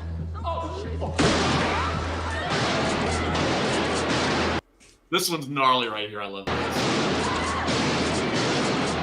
That guy's done. his aim with birdshot is Oh yeah, it's I know, incredible. like nobody else gets hurt. Until they get in that That alley, and minute's then the none of them hardest can right shoot. there. Yeah. He's great See, in the you wouldn't bank. get like fucking cool Hold up. practical special effects. Yeah, like really good in the bank, but He's yeah, great like in an the bank, enclosed but they base, get he back in misses that alley, and everybody. he can't hit nothing. Well, I mean, that's why Oh, man. shotgun's a perfect weapon for somebody that can't aim for shit. No, with the Well, shotgun, you I hit think he something misses with everybody, buckshot. doesn't he? No, the shotgun, he was nailing people, but you give him that automatic, and you put him back there Yeah. in that alley, and he can't hit nothing. Yeah, no, you got to line Looked up like your sight picture. stormtroopers You gotta fighting in line up that alley. It was crazy. also Nobody was remember- hitting anything. He's not an action hero in this. He's just like a working man. He's just He's like a drifter. average guy. His character's name is Nada, right? Which of course means nothing. And I did want to take a real quick look at the source for They Live, because it's not Nice. based on a science fiction story from a novel. It's based on a science fiction story from a comic book. In fact, a comic book that I own, and I have to say, I absolutely loved this series when it first came out. It was from Eclipse Comics, and it was, let's see, the cover should be here somewhere because it was yeah, there it is, Alien Encounters, issue number 6. And Now, did that here- come first, or did the short story come first? 8 o'clock in the morning. No, this came the The short comic came story is first? the comic book. The comic book is this is what the movie's based on, and you don't see that in the opening credits, but you do see it in the closing credits. You'll see there like the characters walking by, and then you can see what the sign really looks like: work 8 hours, play 8 hours, sleep 8 hours, marry and reproduce. And also at the end, you remember once the signal, like the very last shot of the movie, this woman is on top of one of the yuppie Yeah, hey aliens. babe, what's the matter? baby? Yeah. And she Oh yeah, looks yeah. down. That's what I'm saying. Roddy cockblocked that chick. Dude, remember? Yeah, sure did. Roddy kills boners, man. Yeah. So yeah, if and I don't think it's expensive. I mean, unfortunately, I'd be showing off my copy of this right now, but it's in storage right now. But here you can see the character, like, you know, blast and the aliens going on a rampage with a MAC-10. So yeah, basically, John Carpenter read this story and was like, "Damn, this would make a great movie." More detective-y, you know? more noir look. More noir kind of. Yeah. Yeah. Obviously, if we were going to do something like a period piece or a noir, it would have been way more expensive. I like this more. This was great, dude. It was perfect. Like I said, Kurt Russell, he's more of a badass, but Rowdy kicks more ass, dude. Fucking Piper, dude. Piper, son. And Him in Paul this movie, Orndorff? Kurt acts like an ass kicker. Rowdy is an ass kicker. Yeah. I mean, Soldier. Oh man, that's what I'm saying. Kurt wasn't there yet. Awesome. Soldier, he's on another level. Oh yeah. No, I'm a movie. huge Kurt Russell fan. Soldier's a great name. For as formulaic as it is, Soldier is an awesome movie. Yes. Awesome. Totally underrated when it came out. I love how they put those little tiny connections to the Blade Runner world in there. The Blade Runner universe. Yes. I love the snake. The part where he makes the boy with the face boot. the snake. Yeah. And really one of Kurt Russell's best performances, especially considering that he really doesn't have any real dialogue. That's kind of how this was in the beginning yes, too. Sir, no sir. With Roddy. Another thing I liked about with Roddy's character when he's sitting in the hotel and they're grubbing down some munchies, you get a little bit into his character about him and his pops, Yes. That's all you get. And it goes into like the personal price. I think he wrote that. He must have wrote other that. people pay because of the rapacious greed of these fucking bloodsuckers. Like his dad was scary, dude. His dad was like what, serial killer or not serial killer, like no, he was just definitely a maniac or something. Child. He was beater. abusive. No, he was just a drunk. And if he was addicted to anything, it would have been a bad doctor. One of the victims of unfettered capitalism, basically. Well, usually when people are scared to stand up for themselves in a job or something like that, when they get home, they take out all their anxiety and anger on the people next to them. Yep. Walk But yes, one of the things that this movie was criticized for and dissed for was this scene. That was my favorite. Did you see the South Park spoof of this? No. I wonder how much of that blood was real. I'm sure there's a lot of spoofs on. I love the part where he smashes the car window. You overextended again, Roddy. It's all mad. You catch when he smashes the car window and he acts as if like he just smashed that guy's car, and it's like it's not his car though. And Keith David gets so pissed about it, but it's like it's not Keith David's car. Oh yeah, that was true. Is that Because he's like, we gotta give fucking mad crazy props to fucking Keith David. Oh, dude, he sells the shit out of it. Oh, he was great. Oh yeah. So good in here. This one have been at work with the. Look, both of these guys some dirty fighters. Yeah, so look at that. Somebody threw away a perfectly good white boy. This is a perfect metaphor for like what this it's one. like trying I to like wake this up anybody out of the insane world that we live in. Oh, for Yes. sure. You gotta Yes. Put the beat glasses the on. crap out of Fuck him you. almost to the end. It's like it kind of parallels that part in V for Vendetta where he has to do to Evie. Absolutely. Push it yeah. to the extent of, right to the edge where Yeah, you're it's ready the to same- possibly kill this individual. Well, this is Fighting him and two kicking guys. his legs out at the same You time. want to like, wake up a girl? If you want to wake up a girl, you do what you do in V for Vendetta. Two guys got to go at it like this. Totally Dude, this different is great formula. though. They both fight dirty, but they both got like that. You can't Yeah. really knock them out. Like There's like You 5 know, groin hard- shots. It's insane. Yeah. Yeah. halfway through the eye Oh. gouge, he's like, "Wait a minute, he can't use the glasses without his eyes." They ain't living no more down there. Here we go. Now it's They about spent a to get week. serious. They spent a week shooting this scene. That's it. Oh wow, really? Now it's about to get serious. He goes, whoa! Such a good fight. Oh my god. If Watch this this was over a and over folding again. chair, you'd be dead by Ooh, now. shit, that was close. classic. That was really And- Yeah, close. And all my friends, like, Look, he's wait a smiling. second, you like that piece of shit? That Did you see fucking, how like, close he 10-minute came to fight your scene? boy's head with that Yeah. 2x4? Yeah. Like, That's that close. was- Well, it's got to be rubber though, right? No, A no, piece of blue no. foam. You think a piece of blue Did you foam? hear it? Hit I've the never seen ground. it flex. Oh, like, Well, blue foam doesn't flex. It's Physics meter. Well, yeah, I right mean, usually they'll have like one for one shot and one for like another. Yeah, you're right. you hear it hit the ground. wow. You hear it hit the Sound ground. It designers. sounds like a 2x4. This is great when he gets to the That's a car. 2x4. Okay, Ready to never literally mind. kill each other. My Oh, bad. man, see? Clink, clink, clink. That sugar glass Broken doesn't bottle break never like works. rock. The broken bottle never works.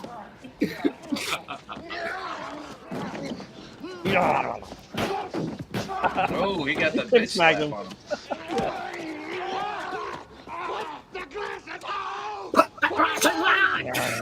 I know. Toast off. Piper. German suplex. There you go. Oh. You know that hurts on the concrete. I care don't know what this anybody- is going to sound like to anybody, but I like Piper's hair through this entire thing. No, The mullet is weird. The flowy mullet. Quintessential late 80s hair, man. It's- Yeah, yeah. Yep. The Yeah. mullet can't be defeated, yo. They can beat the shit it out of can't. Piper. The mullet will be there forever. Is that a mullet? Don't Yeah, tell me man. that's a You mullet. dig him up right now. That mullet's pristine. One of the I best promise looking you. mullets I've ever seen. Suplex. There you go. There it is. That's a finisher right there. Good night. They could show you all the Well, moves you can Ron actually do in a did street fight, you know. a couple of movies with Billy Blanks. You know, the Tai Bo guy. Tybo! Tai Bo, you know that guy? Yeah, I remember him. He Yeah. was Yeah, like yeah. a direct-to-video martial arts movie star, and Piper did 2 movies with him.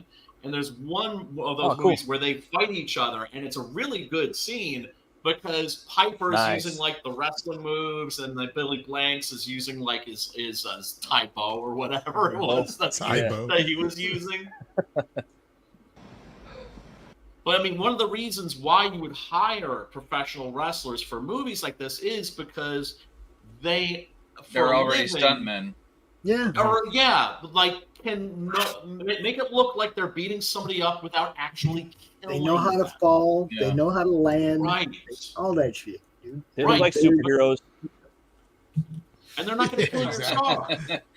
They're not going to kill your star because you know, I mean, the whole Yeah. thing with professional wrestlers is that there's a trust there where it's like Yeah. they're trusting each other with each other's bodies and their lives and their careers. They Where do. it's like if anybody fucks up, you know, You're that dead. could Yeah. that could be their ass. Well, then props to Keith David because you know he doesn't know anything about. I'm sure he had to like learn all this from. Oh yeah, Piper. Keith David's the shit. Quick, too. Keith David's the shit. Yeah. Best Fucking voice love in all of that. acting. Look at them, they're everywhere. Oh shit! Look out. Old fatty's got the old dirty fatty's got the Everywhere. got the facts. Hold on. I actually recommend that you check out Tales from the Hood 2. That was yeah, good. Oh, Don't watch Yeah. the whole movie. Go to the very end. Right before the credits. Like go right to like the 85-minute point. It's on Tubi. Go to 85 minutes just to hear Keith David yell, "Welcome to hell, motherfucker!" Oh, yeah. I remember that. It's like, They should get him it's for like- Goliath, it's like, man. Oh, this is actually awesome for like 1 second. Yeah, you should actually recommend it for that, just for that one moment. What's up, expert? Fuck the expert. Everybody loves They Live. Hell This yeah. is one of It's those good movies movie. that everybody loves. It's Yeah. hard to find anybody that doesn't like this movie now. When it first came out, man, not so much. Man. Well, I'm like you, B. Feeling it. I was one of them kids that my stepdad took me to wrestling matches when I was little. Yeah, Dude, yeah, I yeah. met RJ when I was like, Andre when I was like 8. And dude, look, Did you I really? went to, oh shit, I got to go like shake his hand, right? I mean, I Oh was my standing, god! looking at his knees. Okay, I'm looking at his knees, and I put my hand up, and his hand comes up to my armpit, and he shook my arm, right? Pulling it off. I'm not lying. The dude's hand was that big that my whole arm was in his hand. He was shaking Oh my my whole God. freaking arm. Dude was immense. I mean, I was 8. I was little, so you know how much more course. larger than life he Yeah, well, I mean, you see in Princess Bride, he's covering up Carrie Elway's entire face with his hand. And then I met Kevin Nash, who's also super tall giant like that, Super right? shredded. As an Yeah, adult. he's like a And it's Viking. like they're I met still, him. Yeah. it's still imposing when you meet somebody that freaking large, dude. I met Kevin Yeah. Nash at a horror con, and there was a porn star there too. Like she was also a guest. And Kevin Nash and always down with no, well, it's true. It's absolutely true. And Kevin Nash never showed up the next day to the con because they said he got coked up with the porn star. That don't surprise me. Those gosh darn porn stars always getting the always getting the Surprised late me at all. coked up. Kevin was styling, dude. He was living his life at that time. Big sexy, man. Big Dude. sexecutioner. Yeah, I remember that. By the way, let's take a look at this. I gotta show you this because I also love the movie posters from other countries. This is the poster from Ghana. Wow. Rocking a kilt too. Which look more like zombies. Check out his left eye over the sunglasses. He's Hot on rod. some good shit, man. He's got a hot Oh, rod shit. shirt. I never noticed that. he's either he's half tripping or something. And there's clearly zombies here. The skeletal hand. Yeah. That one zombie's got heat vision or something. I know. See But also the shirt.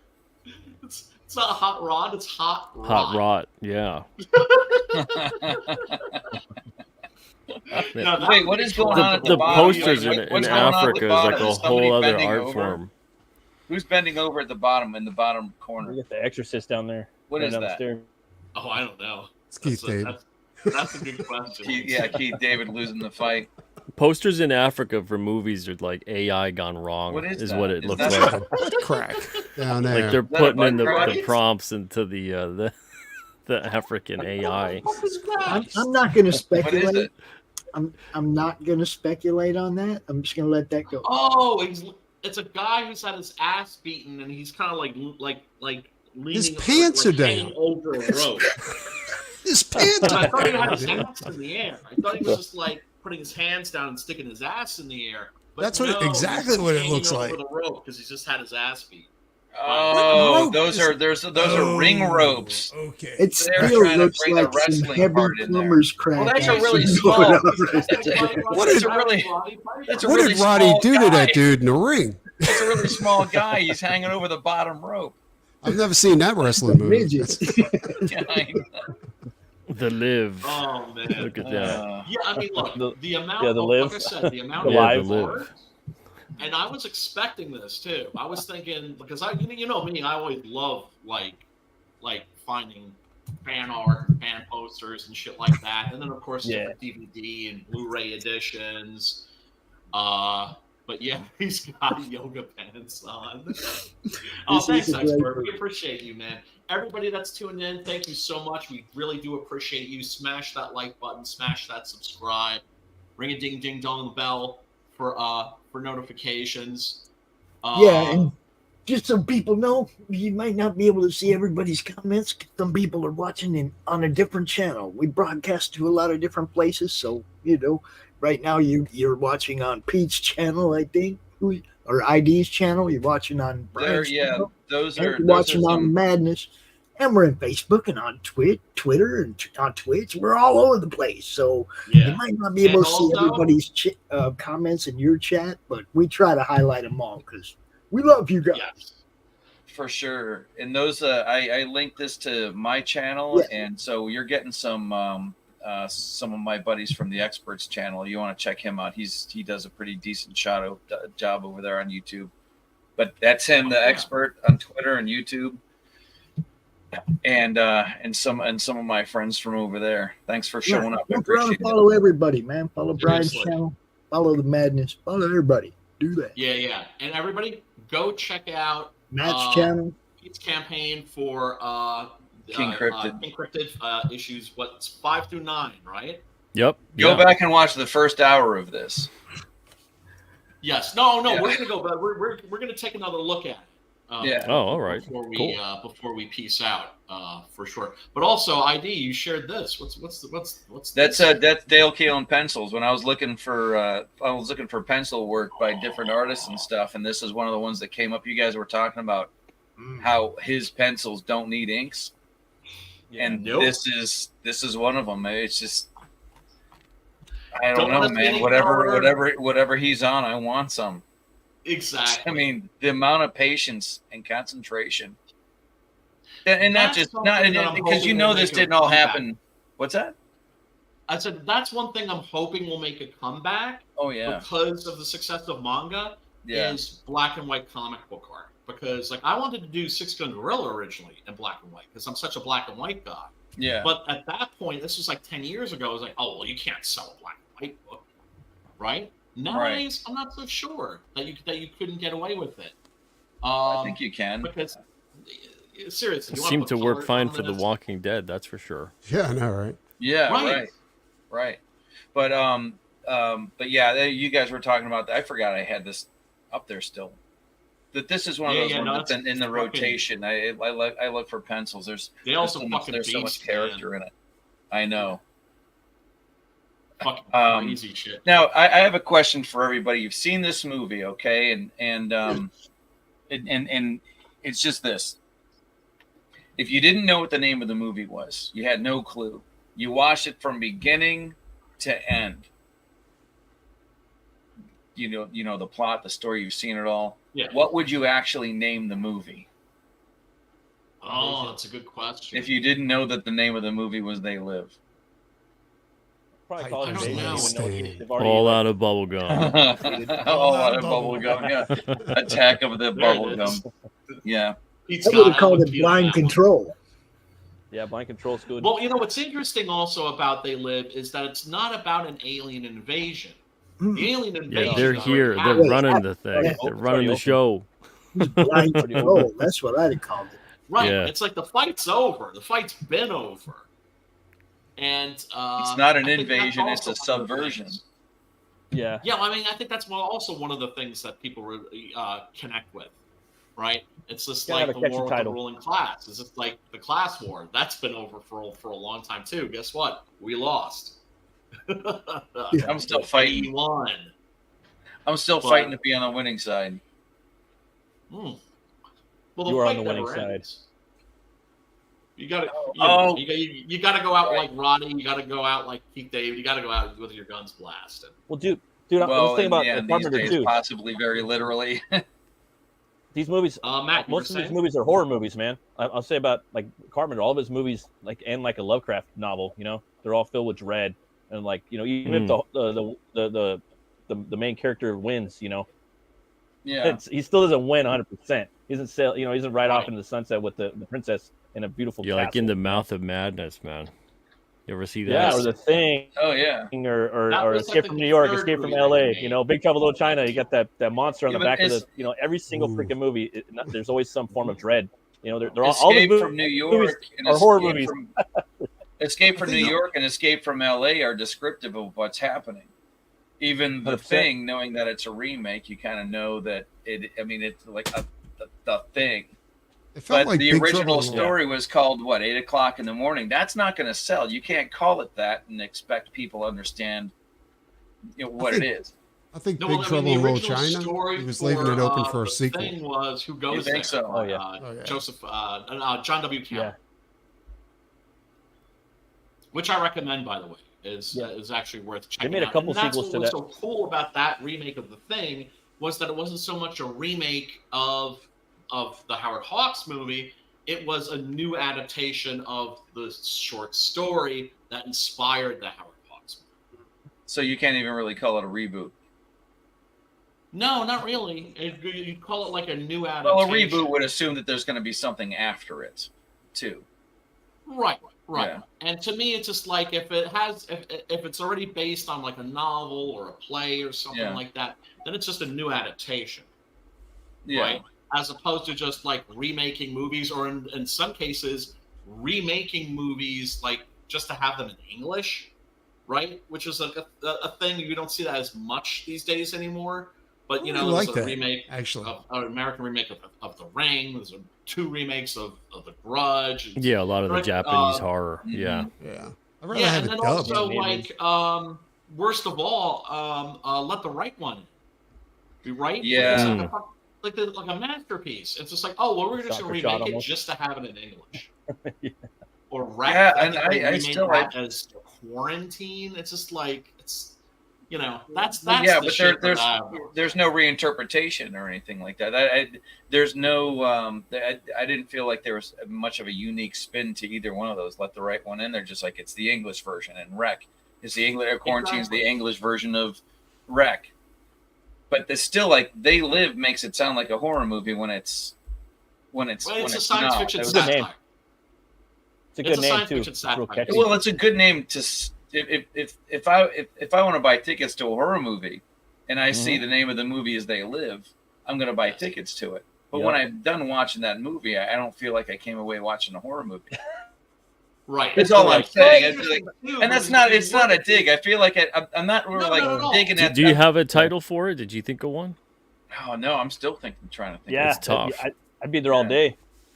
Like, Yeah, it's like no, I'd be It's like my Alien- brain populated invasion. Even though there's no Alien invasion, riot, it's like way past it. It's like the protest of the aliens. I like Pops' Not name really. first, like just Stand for on like, line, Pops. blind control, man. That's what it was until the glasses. Yeah, that Until was the a good one. glasses. Everybody was blindly under control. Blind The control. glasses is a good one too. No, No, they absolutely are. Matt, You know, guys, I gotta get going right now. What was that? Yeah, I gotta All get right, going. man. I got Hojo coming on. Matt has But, a show to nice do. meeting all you guys. Yeah. You're a busy No, cat. that's- to work. Brian, Take it Pete, easy, Pop, brother. ID, Much love, Doc. Matt. See you guys. Thank you. See you Take later, it easy, brother. brother. Peace out. Yeah, Matt has to go to work because we got to have a show to put up on Saturday night. You know, come on. Come on. Let's take another look at Pete's campaign before we peace out. All right. And then we also got to start thinking about what we're I don't gonna have watch it up. next week. You want to pull it up? I don't have it up. Pull up his Oh, alternate site instead this time. Let me see. Yeah, that's a good idea. Yeah, let's What I let's gotta look at do- the other oh, place oh, no, that yeah, stuff that is is a good available. Right? Let me We see. full service over here, right, Pete? We got you. We try, man. Here we go. Yeah, if you want to go right to it, just alternatecomics.com/KingCryptid. Yeah. But you can get to it from alternatecomics.com too. Hi, just Right. go. And there are other alternate comics too, by the way. Oh, hey, what's up, Jessica?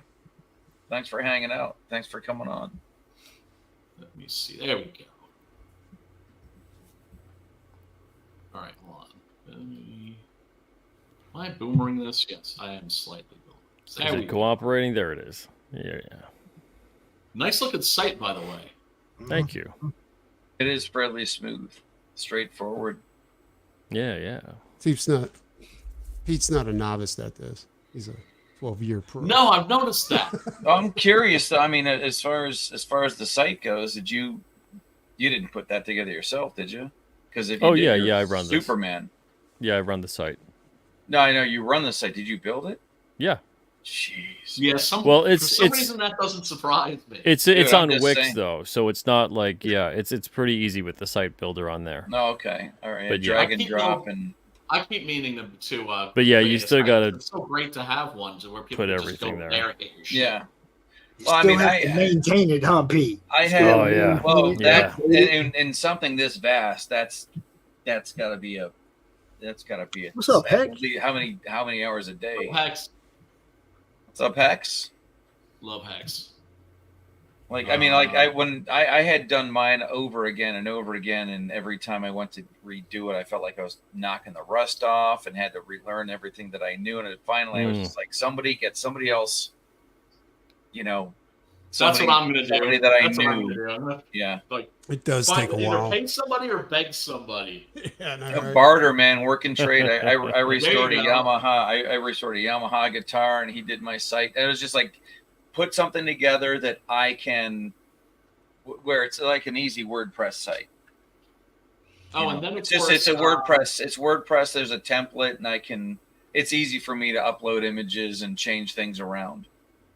And then But, Preston and me, we need to he did a really put our good shit job. also on the Inkslate site. T-shirts and shit. Hmm. Actually, man, one of the first things I got to do once I'm fully settled here in my new crib is I gotta invest in a 3D printer. Start You making need to those. invest in some shelves for that room because I don't see any toys hanging out behind you. Dude, all my Yeah. toys are Anytime. locked up. I know. Man, they're imprisoned. They're all in a storage unit that belongs to somebody who is a hoarder, and I'm probably never seeing any of that shit again. Oh, Which please don't makes say me, that. Like, glad I gave as much. I wish I'd given more of that shit away. Because Are you serious? I'm never gonna see that shit. Yeah, but we'll see. I don't know. Don't say that. That's weird. Don't say that you're not losing your toys.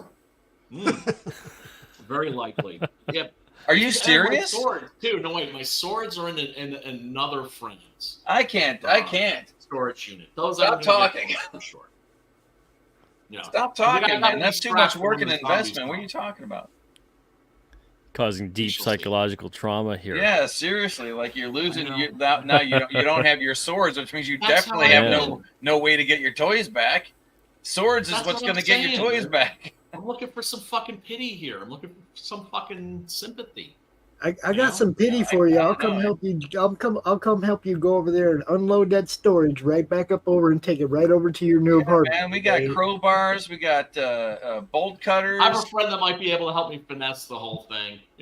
Because the problem is the guy has Asperger's, and people with Asperger's, they're on the autism spectrum. They're in the pastels. Very kind of mercurial. They're like. They're difficult to figure out and kind of finesse, right? Like you have to they have their own way of doing things, and if you don't approach them in the right way, they just shut down and become non-communicative and shit like that. Yeah, well, if they don't have my stuff, I'm gonna shut them down. Yeah, I was gonna say, like, you don't think the proper approach is to try to get them to figure you out.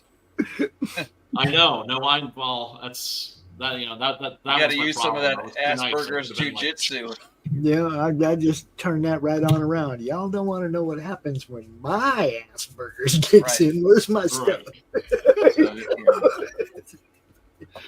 So you're going to be hard to deal with. You're going to go away over in that corner. Then I'm just going to open this door and take all my stuff. Well, that's the problem is it's behind like a mountain of like literal garbage. Yeah, I said I'd help you move it. I had to move my shit to make room for his shit. Because it was just like the place was getting too loaded up with like his garbage. So I had to start moving shit out. And I knew he was going to move his shit, so I had to move my shit. So this sounds like all my shit's like behind a mountain of like literal garbage. Yeah, I got too much shit between the two of you. Move all that shit right around. This sounds like your next. It sounds like your next campaign. Help Brian get his toys back. I got a shovel. We can just go move all that garbage. We got dollies. We got shovels, dollies. I wish I could give more of that shit away. But not a real one. We'll see. But folks, as you can see, I'm brokenhearted. I'm brokenhearted, Brian. The new King Cryptid at on Indiegogo, which we covered before, and the link should be somewhere in the chat or the description. Or you can go directly to Alterna Comics, the Alterna site, and get that and a bunch of other cool shit. And don't forget that new Alterna Coins thing that Pete just came up with that Dave was just talking about. Oh, yeah, the rewards program that we have now. Yeah, so if you sign up on the site, it's free to do so. Become a site member. You can keep track of your orders and things like that, too. You get 100 bonus Alterna coins for signing up. 100 Alterna coins, you could trade that in for a 10% coupon, but you can also earn more and more Alterna coins with every purchase, and you can get a 50% coupon even, too. If you're already a site member, did you automatically get 100 coins? Yeah, so there's not a way to do that automatically, but with the next purchase that's made, you get 100 put into your account within the next 24 hours. So, yeah, that's the only way to do that. I wish it could just go in there and just dump in 100 coins for everybody, but it won't let that. It won't let that happen. Unfortunately, that's a question you're only going to get from a site member. Yeah. But yeah, so the next time you do place an order, you're going to get that 100 bonus within the day. Oh, I'm signing up for that shit for sure. Yeah. See, folks, very easy to sign up. That's how you do it. Yep. Nice and simple. So yeah, don't be like super easy to sign up. And then if you sign up even too for our newsletter, which is a separate thing, you also get sent a 10% coupon too. So we're just giving you, our comics are probably some of the most affordable in the world. Oh, they are. And but we're still finding ways to save people's little bit of coin here and there. In this economy, I can't imagine how you're doing it. I'm not hearing the salesman aspect of it. You should be like, this is crazy, Pete. No. Sign up now. Everybody should be like, stay Well, it's like Preston was talking about this, saying like, you know what we should do? We should start doing newsprint, and then like try maybe like dollar stores or something like that. I mean, I don't know. No, I mean, none of us know. It's tough. Retail's a nightmare. Is it? To make it worth it to go into retail with a dollar book, you're gonna have to probably print about 10,000 copies. Mm-hmm. And for that purchase order to come through a large retailer or even like a Dollar Tree type retailer, you're gonna really need a good system in place to establish with that distributor. Gotcha. Yeah, it's because we were on newsstand even for a while too, and people always like, get back to newsstand. Comics got to get back there, and we were on there, and the best thing newsstand was a money pit for advertising, because for sales it's horrible. Because there's no accountability and it's full returnability. We were getting back reports where they were in the negatives, and eventually we just left. So basically, if we sent them like 3,000 copies, we would get back a return over the course of a year. They're supposed to stop after 3 months, but we would still be getting returns being reported back to us a year later. And it would go to like 3,021. And I'm like, we only sent 3,000. Why are we getting back reports of 3,021 returned? You know, so they don't do, and they don't do this anymore where they rip off the cover or they do anything like that, or they have some proof of return. They scan it. They scan the barcodes, and then they're supposed to be on the honor system of dumping the magazines. But they don't. Yeah. So a lot of the time what they'll do is they'll get lazy about it, and God forbid you've got a book that's like $4.99, and then you got other books that are like $1.99, and they go ahead and scan $4.99 like 20 times. So then you get screwed on your cover price returns, and then you end up owing the distributor money. The whole thing became like this big, horrible mess. The distributor was non-communicative after a while, and I eventually was like, I haven't heard from you guys for 2 months. We're not sending anything to you, and I'm not paying anything that you send to us because this is ridiculous. And that was like November 2019, and we just got out of the system. But there's a lot of different avenues. It's a long way of saying been there, done that. Yeah, there's a lot of different avenues that would be great, but those avenues are just they're burned to hell and back. I mean, we got into Toys R Us and we did like a product placement promotion for just Christmas before they went under. It was really weird talking to Toys R Us and them being so happy about getting comics to put at the register that they felt were truly all ages, because it was so difficult for them to get a hold of all ages comics to put in that position. And the comics did well there, and we still actually even have some readers because of it. But the thing is that what happened back in the day when so many publishers left abruptly, and they left newsstand in the lurch essentially, and crippled a lot of those distributors and a lot of the newsprint printers and all that. It caused like a chain reaction domino effect when they went to the direct market. It burned a lot of those companies really bad. And so trying to get into them now, the biggest hurdle that we had was they had nothing to compare it with. So they were looking and comparing it with like newspapers and magazine sales, and that stuff isn't the same kind of concept of comics. Yeah. Right. Yeah, it's not that's the main thing I seen with that Walmart deal that happened with the red chicken. And the red chicken. yeah. And Allegiance. I was like, that's the worst deal ever. Man. What are you guys talking about? They should have put store, and you got this one display. They shouldn't have done the display. They should have went right to the pocket placement at the register, because then they at least would have got eyes on it. And you would have got the impulse buy. Yeah. Everybody goes through the register. Only the people that want to go back into the books go back in the books. Yeah, and most people aren't going to go over there for comics because there's no other comics over there. You know? And that's another thing too. They're going to go over there for the so unless you're going to sink in like $1 million into marketing that you have your comics in those stores, it's a complete. It's just DOA.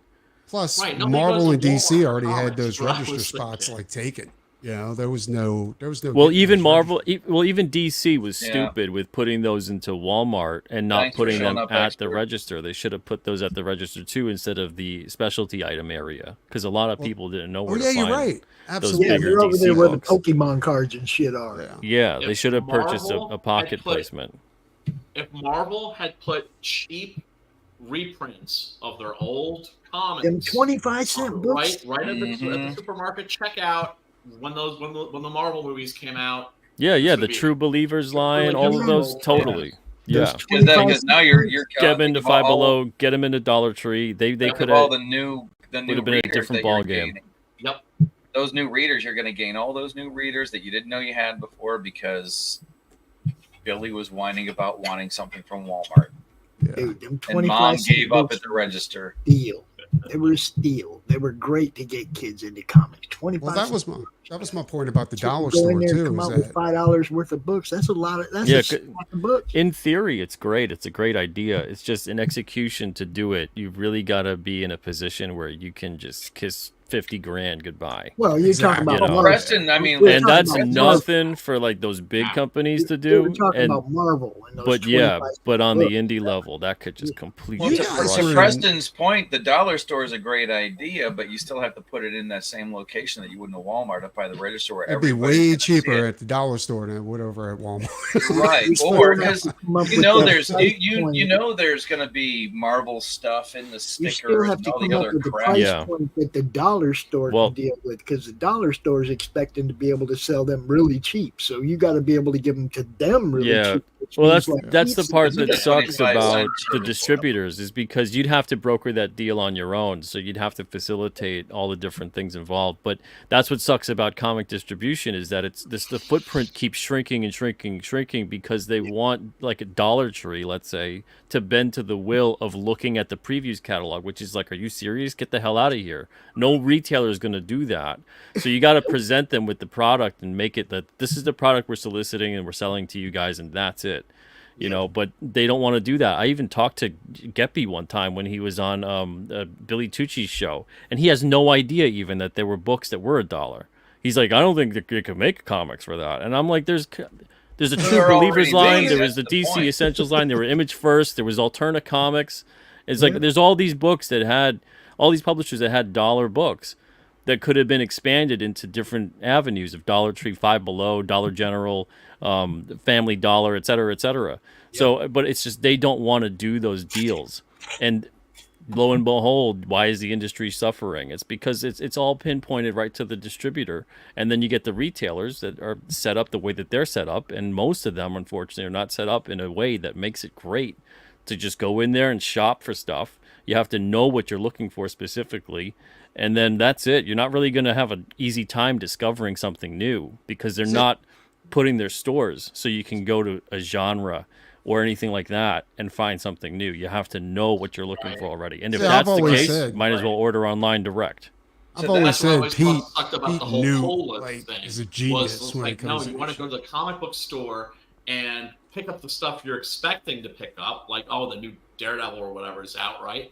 And then also the other shit, right? Because you know you're going to grab the stuff that you normally grab, but then also there's the discovery, right? Yeah. Like, oh, what's this? Well, let me check this out, right? I have a question. What about this? I mean, if we're trying to, I don't know about everybody, but Well, collectively, yeah. the new stuff sucks. The old stuff, you were talking about reprinting them and selling them for cheap. If you want to get Not if easy. you want to get those books sold, get two markets at the same time. Put out the books that, however old we all are reprinted, put back out on the rack, and now you're not just seeing if the kid wants to buy a comic book, but the parent is buying the comic book and probably buying that comic book for the kid. And Well, yeah, it's that's what I'm saying. It's like, and it's the old kid would've been Superman, like it's Captain old America, Batman, it's Iron Man. old They would've Daredevil, bought it's that all for the old $1. stuff. It's You all know the old what- stuff. Well, that I mean, has- honestly, the bigger it's all the old publishers stuff that right now, hasn't been contaminated by the big woke two should crap. just stop. They should just stop dead in their tracks with anything new, period. Right, They should yeah. just be going into the evergreen nature of reprinting, reformatting, Exactly. and getting stuff out. It is not helping their cause with their IP value to Yeah. keep putting out garbage from creators that are consistently divisive and consistently going after customers when they don't support the books, because it doesn't matter if there's a million customers that would want this book. The distribution and retail system is so broken. But instead of acknowledging that, they go, oh, it's the customers that are obviously big bigoted or this or that or whatever. You could have the greatest comic ever made in the history of comics come out right now. It doesn't matter. That comic is going to still struggle to have relevancy because the system is broken. Yeah. It depends where you don't put it in the comic book store. Do what Preston was saying. Do Yeah. what you were saying. Put the old stuff for cheap in a dollar store. Put it for cheap. You're in better off Walmart. going to Don't a even- crowdfunder and Exactly. having success through that. And that's just a screaming indictment that you can have comics that go to crowdfunding and do sales that they would never dream of hitting through distribution. That shouldn't be a thing. If you make like 20 or 30 grand, let's say, even on a crowdfunder, you should be thinking you go to distribution and make like 100 to 200 grand with the avenues of sale that you're getting to at that point in time. And your economy of scale goes like through the roof because you're printing so many more. So you're making more per book. The whole industry should be flourishing, but it's completely and utterly broken. And instead of focusing on how all these things are broken and all the fixes that need to take place, and there's work that needs to take place, everyone in the industry wants to play the blame game, and it all trickles back down to the customer, that it's all the customer's fault, which is utter bullshit. Even the 90s collector bubble burst is like, the collectors just decide to just not buy comics anymore, right? So blame it on the customer. Don't blame it on the publisher with the gimmicks and the crap and the retailers taking advantage of the situation. No, blame it on the customer. Plus, another reason they should take a break is people need a break from epic storylines. You know what I'm saying? World-ending storylines are just too. Where do you go from there? There's nowhere to go. You know? Yeah. You just like they that's need to what I give mean, the though, like fans the- a break from that shit. Final crisis for real this time. Everything's a final crisis, though. That's the problem. You know what I'm saying? Like the end. That's what I mean. Last time we're doing this. You don't need to tell. You don't need to tell any news stories. You just need a collection of some of the good old ones, and you got to put them in places where the parents and the kids are. It's the final crisis, or it's a trip through the. Why is it too late? Why? Oh my god! Why is it too late for that?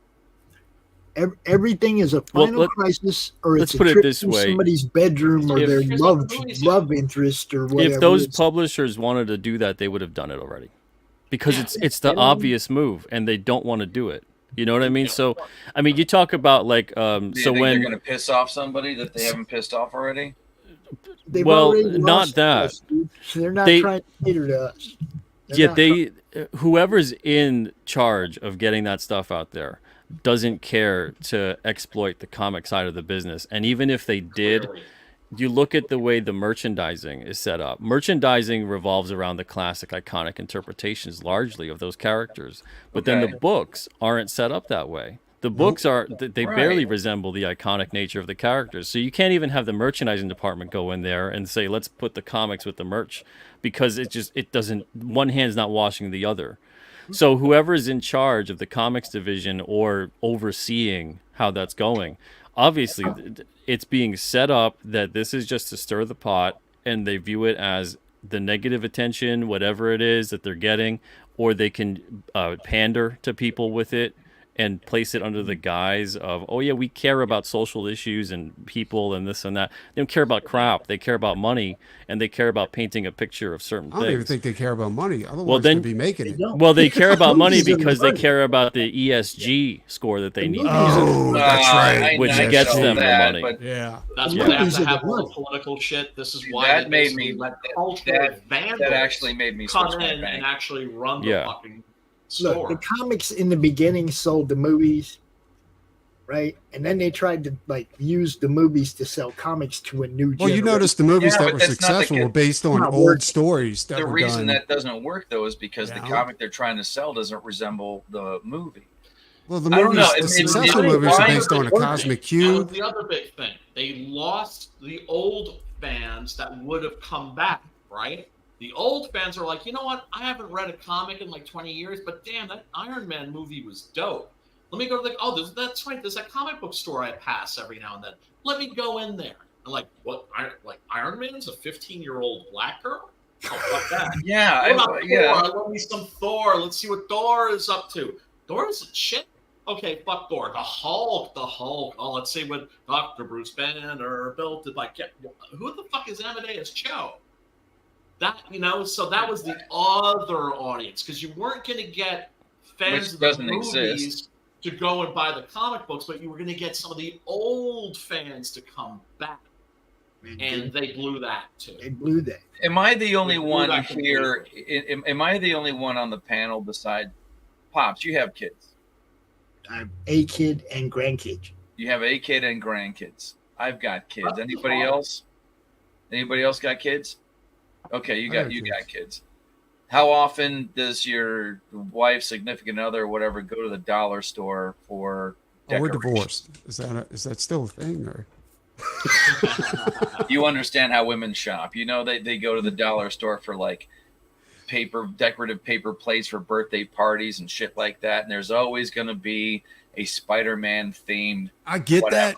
I think that's good for bringing new fans in, but like Pete was saying, like it's a lot of headache for a little bit of cut. You know what Do you I'm think saying? do you think it's like Well, that little bit of cut, or do you think Are it's you like are you planting a saying seed? that the bigger companies should get into the dollar store with their comics, or are you saying that the indie should get into the dollar store with their comics? Indie Because- should. I'm saying that Because they if should- the indies do, this is the part that the indies never think of. It doesn't matter about the product you're selling. It matters about who knows about the product that you're selling. I'm not saying That's I'm not that's saying like to you- 90% of the equation. Yeah. So that's My why when you thought get into process is this, retail, is that you got to if you have got that kids- marketing in there. and your kids are like, "Mom, I want this toy. I want this toy," and that toy's $10, and they're like, "Well, what about this comic?" Yes, yes, And it does- exactly. They don't care But- what the comic's about as long as the character attracts the kid, and the kid's like, But "Fine, I'll that take that." comic, You know? if you want to seed a generation of fans, and you want to give them a good story, you want to give them a good character. Well, those aren't being written, but they were written in the Exactly. past. Well, Reprint that good shit and They put don't it wanna there do that with because the I know birthday. Put it there with the what they're Spider-Man trying to birthday sell. plates. Well, I know I think- Marvel and DC like pulled their comics out of drugstores back in the day because they thought they were losing too much money. But I think when they did that, they made it a specialty item, and they also lost a lot of future Exactly. fans. Yeah, by well, doing it. grading Yeah. made it a That was specialty the item beginning of too. the Grading end. I'm gave not every even saying, like, you don't comic even the have to make opportunity the be comic worth book. $1 million. You don't even have Grading and speculating had a lot to do with ruining the comic industry. Oh, I like grading now. Like, I Right, like but looking at my you're- comic Grading's stuff. great They- for an but- old I mean, comic, look, but not for something that just that's came off the because- freaking press. Look, They No, were targeting. absolutely not. They were All targeting your it. problems They were have in targeting a common different are market. these Man, really I'm talking fond about. memories of being Well- a little kid and going to the corner store with a fistful of change, Yeah. right, and walking out with a fat stack Yeah. of books. But I The want thing to is, point something out. to Grading and everybody in this- speculating Stop. actually is better when they're on the newsstand because there's Yeah. the condition factor actually becomes a factor at that point. When they're in You the guys are specialty thinking- shop, You're thinking That's like different. comic book For us, collectors. it's like you Um, roll up I'm the not- comics, I wanna and but point then yeah, something out, when though. it comes to the reprints, they're not. It's the obvious answer. Every single person Yes. says that they're obviously not doing it because They they don't don't want to do it. Period. No, That's it. you're. I want to point something out. Like everybody on this this panel can speculate, but Pete actually does it. You know No, what I I'm get saying? that. No, that's what I'm saying. It's not No, like- I There's understand only that, one but you're- person with experience in all of this, and You're Pete thinking actually like had his comic- books in Publix. You're you know? thinking like comic Yeah, book yeah, yeah. collectors. I'm not thinking like a comic book collector. I'm thinking. No, I'm not about- thinking like a collector. I'm thinking like a publisher. I'm thinking like a Right. publisher, and I'm thinking like someone who runs these businesses and was in those avenues and talked to the people that ran those companies and those distribution centers. And those people were burned by comics. Those people do not have a good taste in their mouth for comics. Those people had comics in Books A Million, Barnes and Noble, Publix, Sheets, all kinds of other places. Even Five Below had a bunch of those Star Wars comics when Marvel put them out. But Marvel did not give a crap to promote that they were in those stores. Right. And that also pissed off those stores. Like the publishers, every aspect of the comic industry in some way, shape, or form is relatively self-defeating because they're all expecting success to just kind of be there based on the back of the brand and the character. But because of the character and the brand that they keep on flushing down the toilet, they're not seeing that success. So it's kind of like this rinse, repeat, constant thing. And then the way to get relevancy back is to create drama and create this kind of pandering system. And then Marvel also and it's a DC used to two-sided thing. sell- The ESG factor does kick in because they're getting money based on that the brand used to Vanguard, sell BlackRock, shit. etc. How do they survive? Like, how are they even? ESG. Because they're not. DC and a Marvel If comic? Marvel and DC were just Marvel and DC and they were just comic companies, they'd would. probably be doing something different to survive. Otherwise, they'd be correct. gone. And they probably would have been gone, just like how Marvel went bankrupt and then everything they did wrong in the 90s, just like all of this stuff goes back decades. This has nothing to do with something that happened 5-10 years ago. We're seeing a last gasp effort.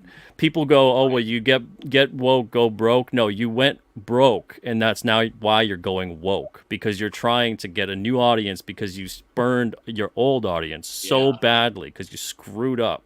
So now it's like, well, let's change our brand identity and let's make it a lifestyle thing. Is Let's that a pet? cater to, this, that, or the other thing.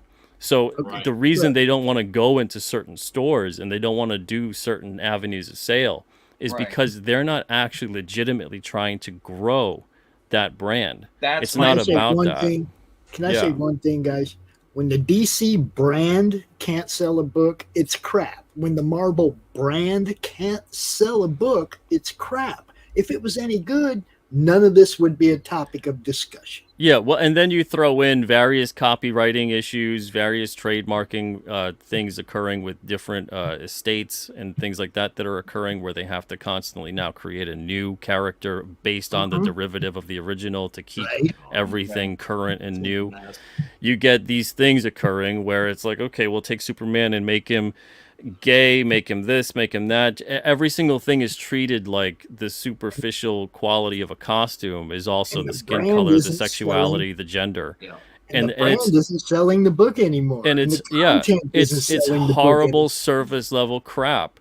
And it's done in a way to try to convince people that this is something that they care about you. They don't care about you. They'll cancel that book, and it's happened time and time again. They'll cancel that book as soon as no one's showing up for it in the way of social media clout. I want to make an announcement too. Like me and Pete are working on a King Cryptid book, and it's going to reveal that King Cryptid is actually of two sexes. So. Hell no, it's not. But anyway, you mean like we're going to get a huge ESG payment from it? Right. It's going to be amazing. It's a behemoth. We're going to get that sweet funding. Hold up, we're going to find out.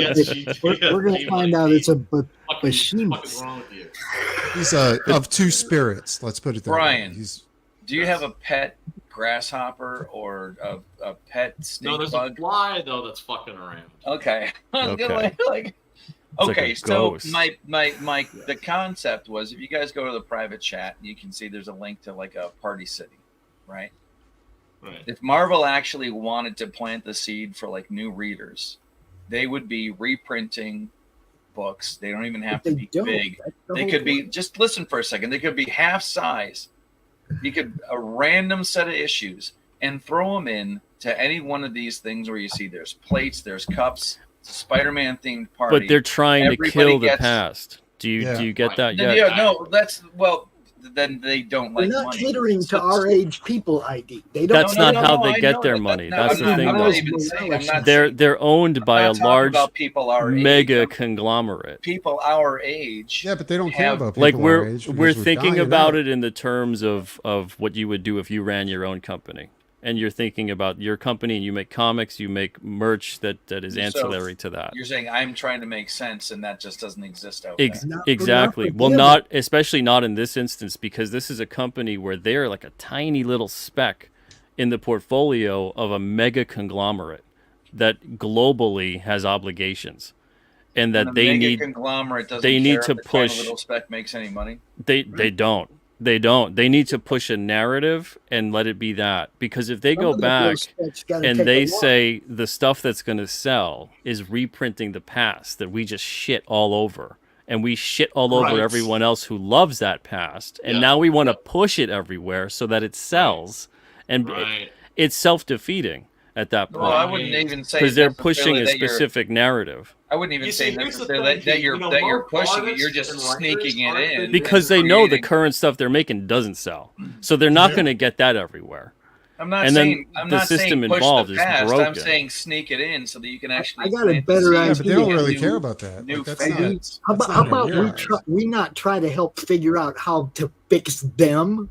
Yeah, no, and we right. fix our own stuff. Yeah, well, you're wasting your Exactly. breath if you're trying to do that. Exactly. I don't give a Oh, fuck it's what more of Marvel a and DC brain, do. like a brain games Exactly. exercise. They're irrelevant now. You know, The No, if last anything, book I of want them to American have a comics, quick American and comics are come back. It's going to be Painless yeah, death. I want Quick and exactly a painless quick and death. painless death, and I want Quick and retailers to painless wake the hell up and realize they need to start diversifying the product they carry, Yeah. start getting their stores organized, start getting stuff so people can go in there, walk in there, and find something based on what they already know, which is genre. I like horror, I like sci-fi, I like action, I like superheroes, I like adventure, I like crime, I like romance, etc., etc.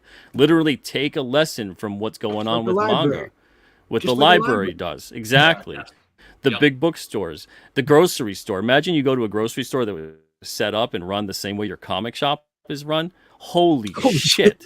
You'd have one You need a food item. friggin' phone book Holy shit. to order your groceries 2 months in advance. All the That you craft don't- stuff would be over It's there. all over the Right. place. We're There's like, no we actual go signage for go where over to things Peter's are. place and there's a skeleton with a Everything would Holy be candy crap. corn, just with Couldn't different order labels his on it. food. There's food from like the 70s rotting in the corner somewhere that would have been worth a lot of money if they actually set it up. Food. I wish we could go back there. You know, Oh you my walk God. into a lot of the shops and they're set up like the most disastrous episode of a hoarder's show. Right.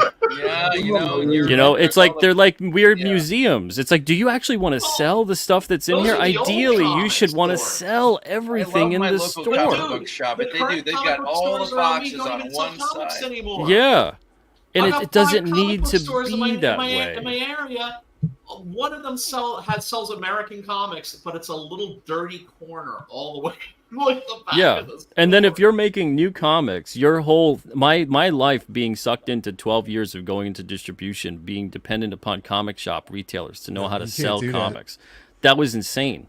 I would never go back. We haven't had that distribution set up in 3 years.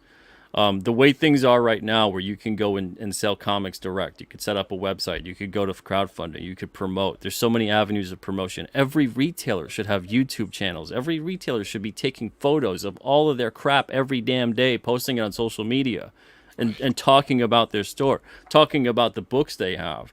Then we wouldn't even need to talk about getting books into a Walmart or a Dollar Tree or whatever, because the You'd be hub of buying comics would ads on truly Roku be Network. the comic shop.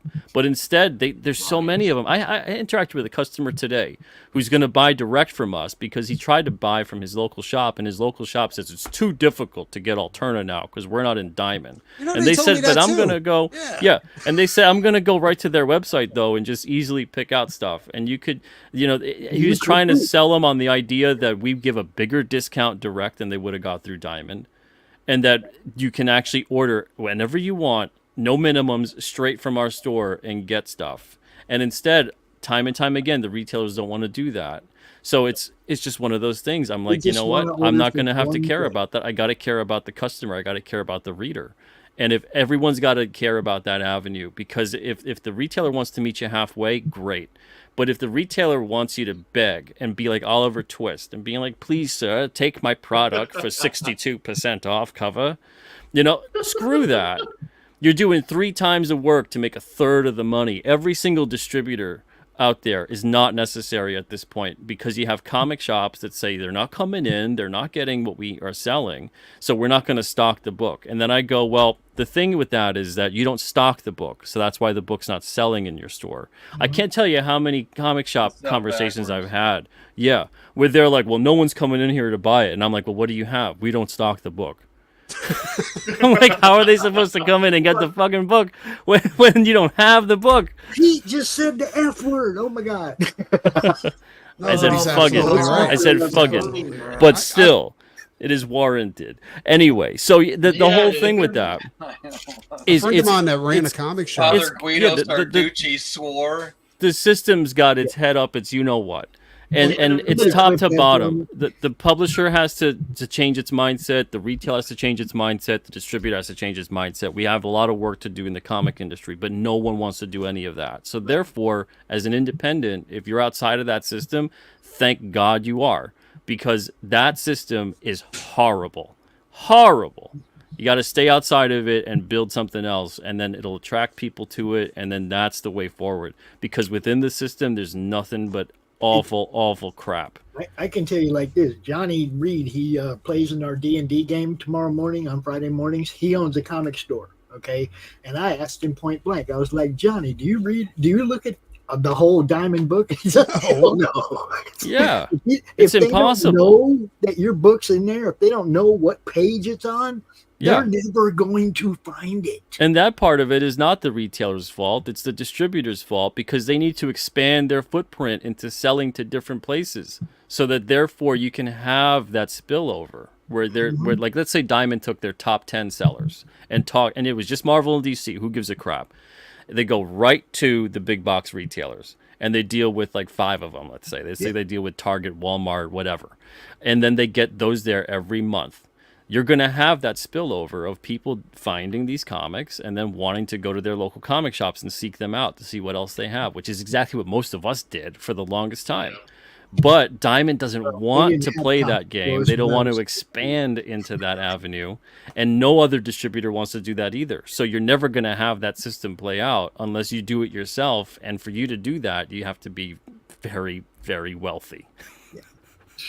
Which is at that point you go, might as well sell direct. And the ground that you covered, and the scene is really lucky to have a guy like you that's been there, done that.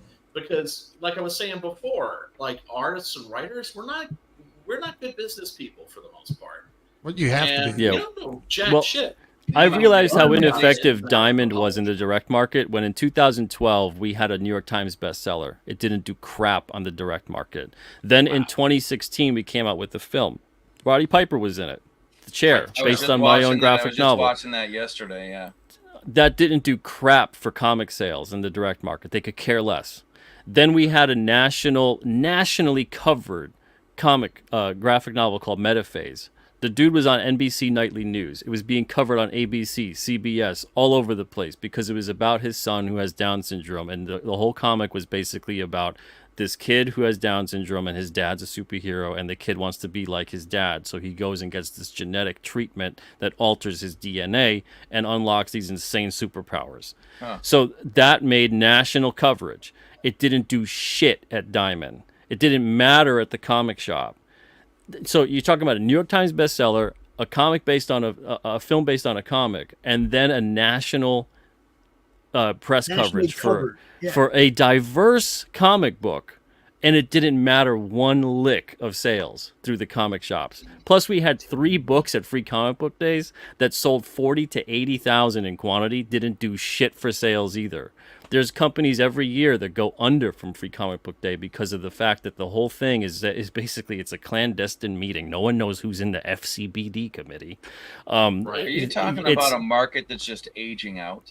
It's not aging out. It's purposefully killing itself because there's bad purposeful decisions made over and over again at every level that you could make them. And it's just everyone's got their head firmly placed up there, you know what, and they're focusing on the wrong things. When Iron Man came out, they had a chance to bring in a new golden age of comics, and they blew it. I know. Well, not to say that it's even like remotely the same thing, but like I know a lot of guys that ride. There's Harley and Indian. They're having a hard time getting new riders because there's no market for it. Everything's going electric, and it's not the market that it used to be. Well, manga and Scholastic are wiping the floor with the American comic industry for one reason and one reason only. They have stories. Not that. They're out there and consistent. Period. Well, they're out there. You get Scholastic. Scholastic is set they're up going for younger with readers placements. too. Look, it's a disposable medium. Everybody. It's a Everybody wants an escape. That's one thing the kind you of guys thing you get. put in your back pocket, like we did comics when I was a kid. It was a disposable medium. It was cheap. There was nothing to it. We read the stories. We gave the book to our friends. Manga is today's comic book. It's a disposable medium. They get it. They put it in their back pocket. They give it to their friends. They pass it around. It's not collectible. You don't put it in a plastic box. How about that? Here's You a seen some of the question for you prices guys on real eBay? quick. Here's a little question for you. Have you had the experience yet of a millennial picking up like an American comic and being like, why is this the wrong way around? Are you serious? I haven't had that. If Have I you can had only that imagine. experience yet? I haven't had that yet. No. Because they just think that that's just We did what have, how Brian, comics we did are have supposed the to be. Incantessi #2 printed, like 20-something issues of it were printed backwards like a manga. My wow. granddaughter's fan art was on the last page of the book, but in 21 of the books, her fan art's on the first page of the book because they printed it backwards. That's awesome. That's so cool. Fellas, I'm gonna have to tap out. Yeah, we can talk Tonight has about been all that. wonderful. Yeah, absolutely. Thank you guys. Thank you so much for hanging out. By the way, I just saw. Thank the you for chair having me. on Appreciate TV. it. Yes, it is. Yeah. That was a good should've time, covered man. that. This is a good stream for sure. Yeah, this was Yeah, a lot appreciate of fun. it, guys. Absolutely. You bet. And we appreciate you too, dude. Not just for stopping by, but also just for the fucking shit that you've done, and the fact that you pioneered space that a lot of us never would have. I'm just trying to pay it forward. From, There's a lot of kind people business. along the way that helped me out too, just with their advice as well. So just keep trying to pay it forward. Hell yeah. Right. Hell yeah. Brian, that's I'm what gonna we're play. about, man. That's what we're about. I'm gonna do some ads and stuff on the way out. So don't just Pops hit that button. is going to take us out, and well, first obviously everybody got to pimp their shit. Oh, I want to know what those Where is- guitars are in the where background. is It looks like you got a Flying flying V? V. These got I got- 2 flying B. I got 2. One of them's I like buying cheap guitars and modding the shit out of them. What's that one in the middle though? I painted one of those. That is a Hard Luck Kings Lady Luck that I had a gut level and change out the Classic pickups. Les It was Paul. just- I really like that. the Les remember. Paul is actually a Harley Benton. I just got that one. That one's really nice. The Nice. the white V is another Hard Luck Kings, and again I had to gut it and I installed the Zach Wild DMG pickups in that. Yes. Oh, nice, sweet. The V all the way to this The black on this one. side is a Schecter Hellraiser, and the guy assured me it was stock when I bought it, but it was not. So I had to gut it and put in a set of Fishmans with the push pull features on it, and those things are insane for metal. And the other white one is that looks like an SG. Isn't an SG. It's a Harley Benton DC custom, and that one's insane too. It's great. You need to start painting those things, dude. I was You're just gonna building say them. that, man. Depending on the guitar, I showed you all my build, the one I built, and that Yeah, one man. that one was fun, but it still needs work. I don't like the pickups. I have to change that one out. I'm gonna send you pictures of the stuff I had to yeah. do for a guy in the past. But yeah, It was nice. It's like I got to paint this guitar, but then you're gonna put he was like a luthier. So when I needed him to finish out the rebuild I was doing for the guy that was doing my site, it was like barter for barter for barter. I'm going to paint this guitar. I had to fix it, like the wood, paint it so that he could do my website, but all his knobs and strings and shit were all nasty. So I gave it to the other guy I was painting his guitars, and it was a nice trade-off. It was a nice love triangle. I want to show one more Nobody thing got a off, broken Brian. heart. Cool. Put I'm me all back about up. that shit too. Mm-hmm. Notice next to the Hellraiser, that picture I got. Mm-hmm. So I got a chance to meet, I get to meet wrestlers when I used to do shows and stuff like that. One of my favorites was meeting Jake the Snake, but another one was meeting a one-man gang. I'm good. I'm No good. shit. Yeah, man. That dude is enormous. Yeah. And he's Yeah, older and think? he's hunched over and he's still enormous. I think he's like 7 feet tall. Like Oh he's my god. incredibly tall. And yeah, he was a blast. Like what I did was I ignored him the whole show, just like I did with Jake the Snake. And the whole time I'm Right, doing be a sketch cool. of him. Oh, that's And at so the cool. end, I gave him the sketch. And he was like, "Hey, dude," and like I told him I grew up on him and all kinds of stuff like that. Oh, that's It was awesome. really cool. But Mondays, the Metal Shop on my channel, Doc Salem on YouTube. So check it out. It's me and Matt Hell yeah. doing that, and yeah. So Yeah, baby. Yeah, baby. And ID Dave, tell these fools where they can find you. idcrisisdesign.com and anywhere on social media where it's either ID Crisis or ID Crisis Design. You want to share my screen real quick, Preston? You can see the restore I did on this leopard skin. Oh, that's cool. That's really yeah, I know. Or not, the guy yeah. exactly. Now the Nice. guy that I restored this for is the guy that did all the works on the guitar that I restored for the guy that built my site. Yeah. The guy for the guy for the guy. Yeah, exactly. The guy behind the guy behind the guy. Right. You know, That's what this is. This is when I was like, I love doing this stuff. This is great. And then I had to, the clear. next one I want to do, the next Right. build, I want to do a ROM Space Night Flying V.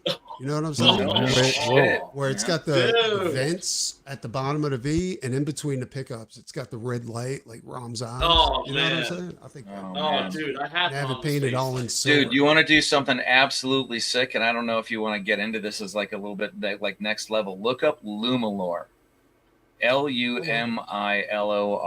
It's Okay. paint that is electrically charged. It lights up like a light bulb.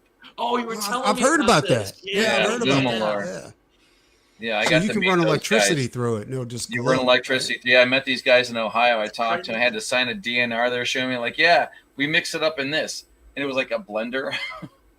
They were really early on. I mean, Still high it tech. was Can you use that in way in the comics? beginning. That's what I'm trying to figure. Can you put that on a comic That's so cover? cool. Or You can put it on an airplane. That sounds Yeah, that they do sounds put it on badass. Yeah, That's Mr. great. Simeti, Wow. Mr. Hey. tell Simeti. these folks where Uh, they can find you and your work. You can find me on, I'm not calling it X, Twitter. Find me on Twitter. I'm going to dead name it. It's At quick Peter serve. Simeti. And you can go to kingcryptid.com, which will take you to the Indiegogo campaign, or you can go to alternativecomics.com/kingcryptid, or just go to alternativecomics.com in general and find some amazing comics created by very hardworking, talented people. And these are affordable comics. Your eyes don't deceive you. These are on newsprint, and the newsprint looks phenomenal. This is King Cryptid number It really 1. does. 1 to 4 are already done. Let me find you guys a sweet page. Newsprint. Yeah. and it smells like a comic book. Yes, you can it see does. there's no Yes. glare. You know, we got Yeah. a glossier cover, so a little bit of glare there, but no glare on the newsprint, and they It's a come nice out great. satin finish on the cover. Yeah. And some great And they're good creators comics, over too. there at They're Alternate well-written too. and Yeah, they're- check them they're out. We got beautiful. horror, sci-fi, action, adventure, superhero stuff, all kinds of great stuff. Check them out. Is printing on newsprint a lost art? Yes, it No. is. I was gonna say, you probably had to find a printer that knew what they were doing. Well, we'd have to find a printer that knew what they were doing, but yeah, it is a lost art. I'm gonna go last, B, because I got stuff to talk about. So All right. you know what's up. We Yeah, went man, past shit. Everybody 1500. check out the fucking Yeah, campaign nice. for the Roku channel, man. Because guess what? It's an election year, and all of our fucking shit, all of our fucking YouTube channels are gonna go bye-bye real fucking soon. We're picking up a lot of new shows. We're picking up a lot of people ready to run ads. This thing's ready to go. Max is working on the preview channel that should go up in a couple days on Roku, so you can go over there, and anybody on Roku will already have some idea of what we're bringing to the table when we get there. Okay, but we got 12 days left, and we got $3,500 to go. There's a lot of stuff for fans. If you're a fan, you just want to help us get this thing built. There's a lot of stuff for fans, original art, PDFs, all kinds of stuff. There is six different ad tiers for sponsorship, and there's 4 different ad tiers for showrunners. Look, I can go into the whole thing, but I'm doing that on other people's shows for days and It's all good. burn out on it right now. I had a good time tonight talking about other stuff, but go check out the Roku channel. Go check out the Kickstarter. This is unlike anything anybody's ever done before. Okay, get in ground floor. If you go look at my YouTube channel, Madness Comic Network, you'll see. You look at all them different playlists. This show, Matt's shows, all these shows are already part of the network, and they're going to Roku with us. Okay. Yep. Preston, And we you're don't have to going watch. Roku, And you don't even we're know not it. gonna have to watch every word that comes out of our fucking mouths. We're not gonna have to worry about getting ganked off the air for showing And a it's an trailer, untapped which is a audience. commercial. It's an untapped audience, guys. There's millions of people that view stuff on Roku. Why shouldn't we have stuff there too? Hey, Word. Pops, do Hey, us there. all a solid and remind everybody where they can get the Roku box on here. Or is it the Roku? It's actually on a tier, the $60 tier on this campaign. You can get a Roku stick. We'll send you one. It's the Help stick. us out. Get this thing funded. All right. We'll send you a freaking Roku stick. Do you We'll offer send you- do you offer a box or just the stick? Yeah, we offer. Well, it's the whole, the stick and the remote is what. It's not a box. Right. Because they're gotten smaller. It's a Right. stick Like that that's plugs what- into your TV, and then you got a Our remote that reach. operates. No, like I can see it. Like I've had an Amazon stick before, but this is like years ago. It would get hot, it would stop working. Yeah, I don't think we had that problem with Roku. Yeah, that was a long time ago. All right. But yeah, I mean, look, a lot of people are getting on board at the sponsorship level. And that's really we already have 2,500 plus videos we're going to be uploading before we launch. There's lots of content going to be there. We don't have a lot of ads. We need more ads, okay, for people to play. And we want them to play their friends' ads, okay?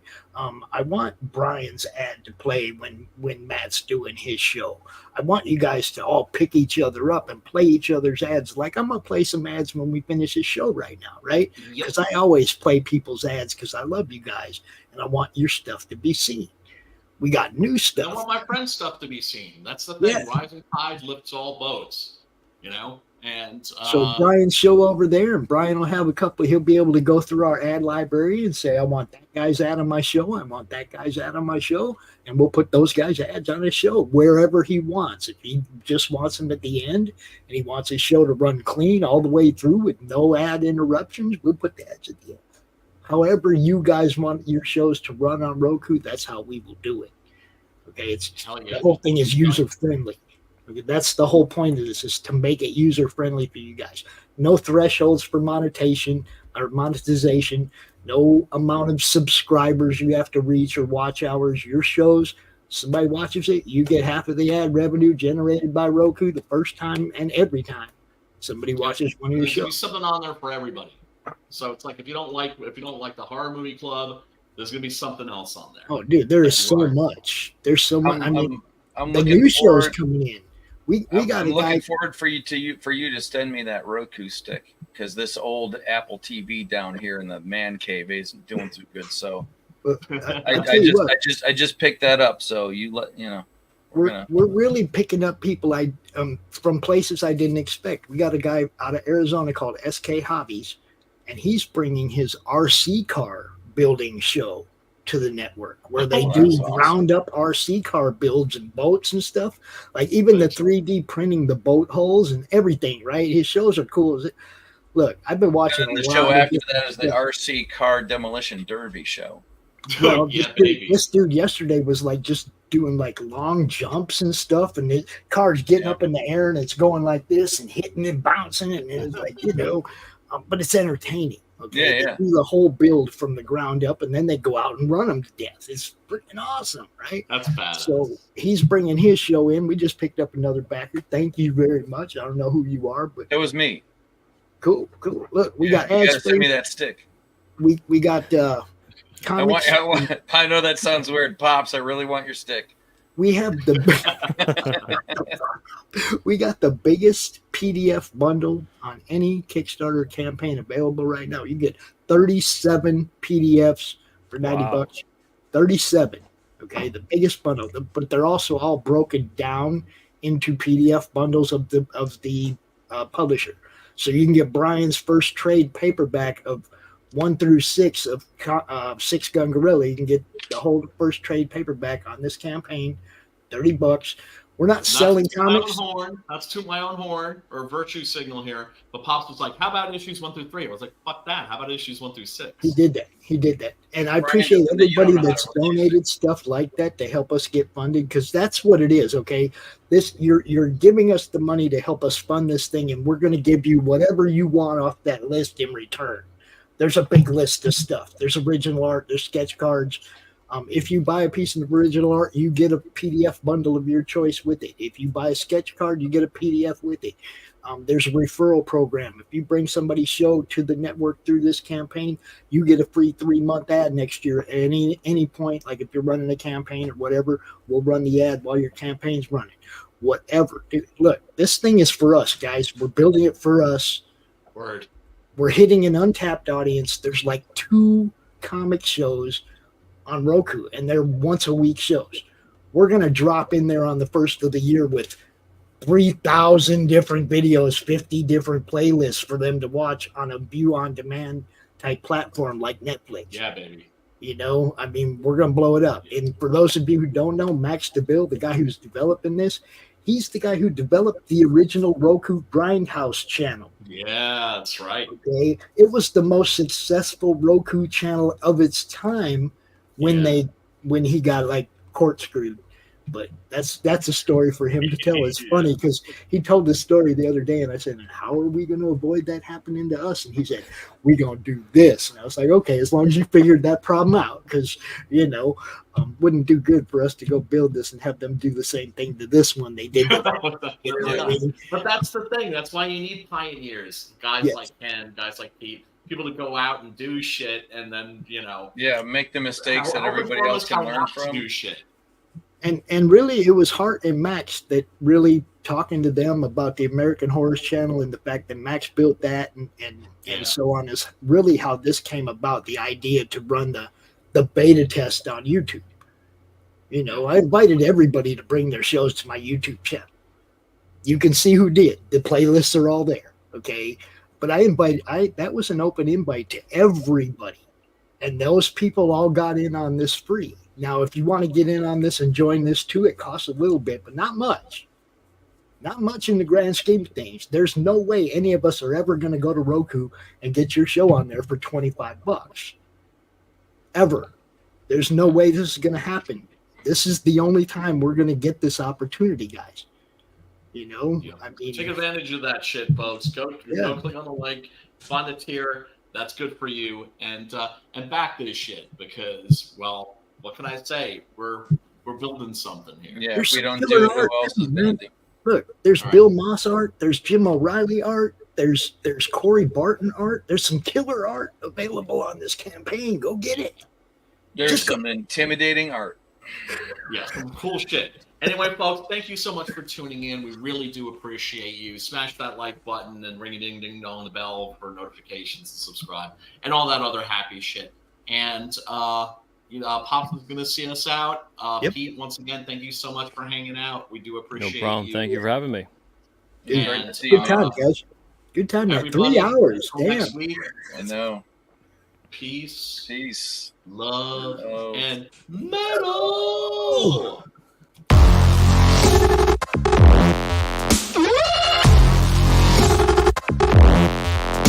Shit.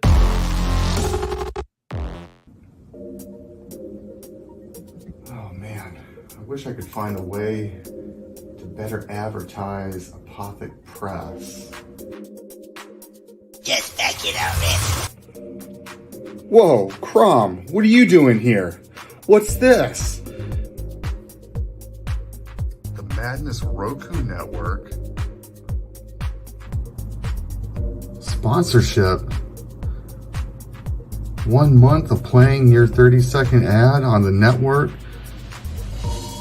3 times a day? Oh my gosh, for $20? And you can't beat that. Just back it already. All right, Crom, I'm doing it.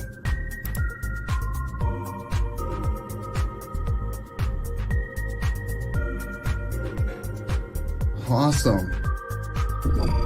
Hi, I'm Tanner Hurley, founder of Apothic Press. I back the Madness Roku Network, and so should you.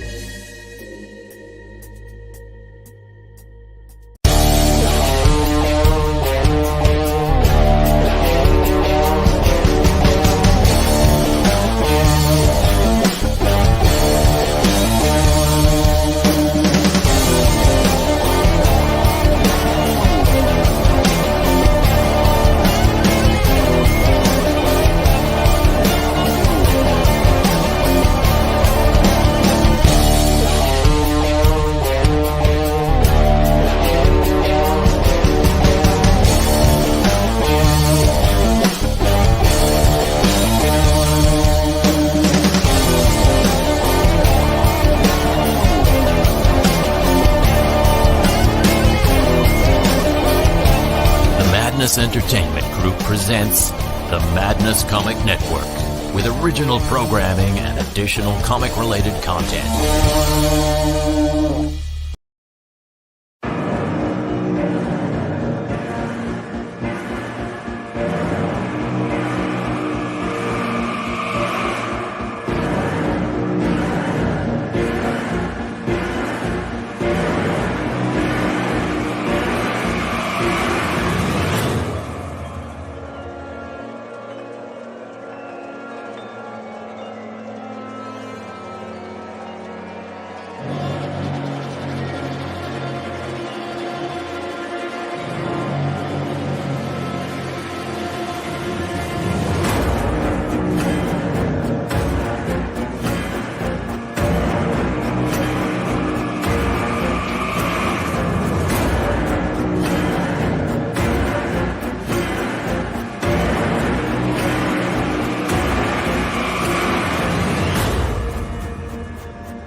Take out my Tchaikovsky tape. No matter, let's get started.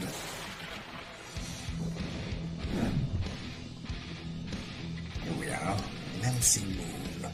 The last time we left our heroine, she had just joined my esteemed colleagues at level M. And the soldier who cannot stop talking, a magician with a mommy issues, and a vampire with a checkered past. But there are other teammates she's yet to meet. One in particular might be a little bit shocking for her. I do hope she's not allergic. Back it today, won't you? Like right meow.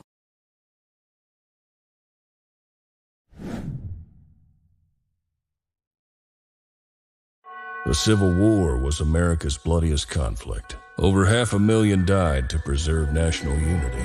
When the war ended, Confederates like Harley Brogdon headed west, shooting game for the Army and gambling. When a card game turns deadly, Harley shoots in self-defense, killing the card sharp who threw down first. Wilfred Knorr, the card sharp's wealthy father, will stop at nothing to see Harley hang. Harley flees to Cobb's Gap, an old silver mining town at the foot of the Rockies. A remarkably peaceful town, especially after dark. But the sheriff harbors a dark secret, and no one dares go into the mines anymore. Cobb's Gap is full of secrets. People speak in hushed tones of something in the mines. Something worse than their cursed sheriff. Something even the Indians fear from the deepest pits of hell. Every secret will be exposed. Bronze Star. Order your copy at bronzestarcomic.com.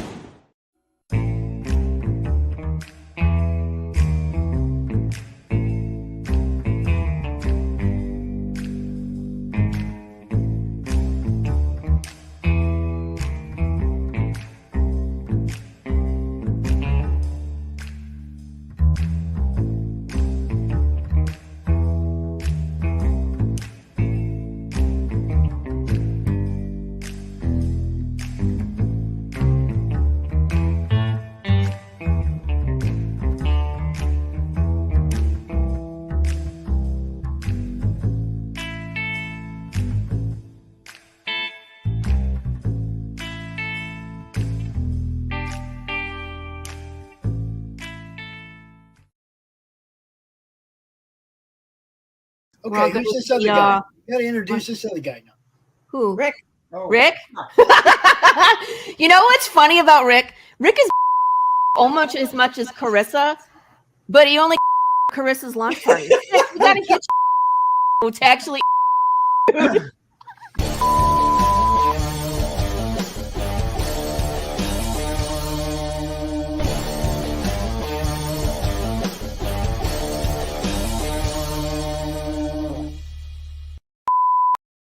Comic Books for Kids provides comic books to kids in hospitals and cancer centers across the U.S. It's a place where we can all work together to make sure every child has a comic book. 100% of all proceeds go towards the kids. It's about making a difference, and while they're in the hospital, allowing them to fly like a superhero, battle dragons, or rescue teddy bears. We are in every state in the country and now support over 160 hospitals. Every month, we add more. Visit cb4k.org.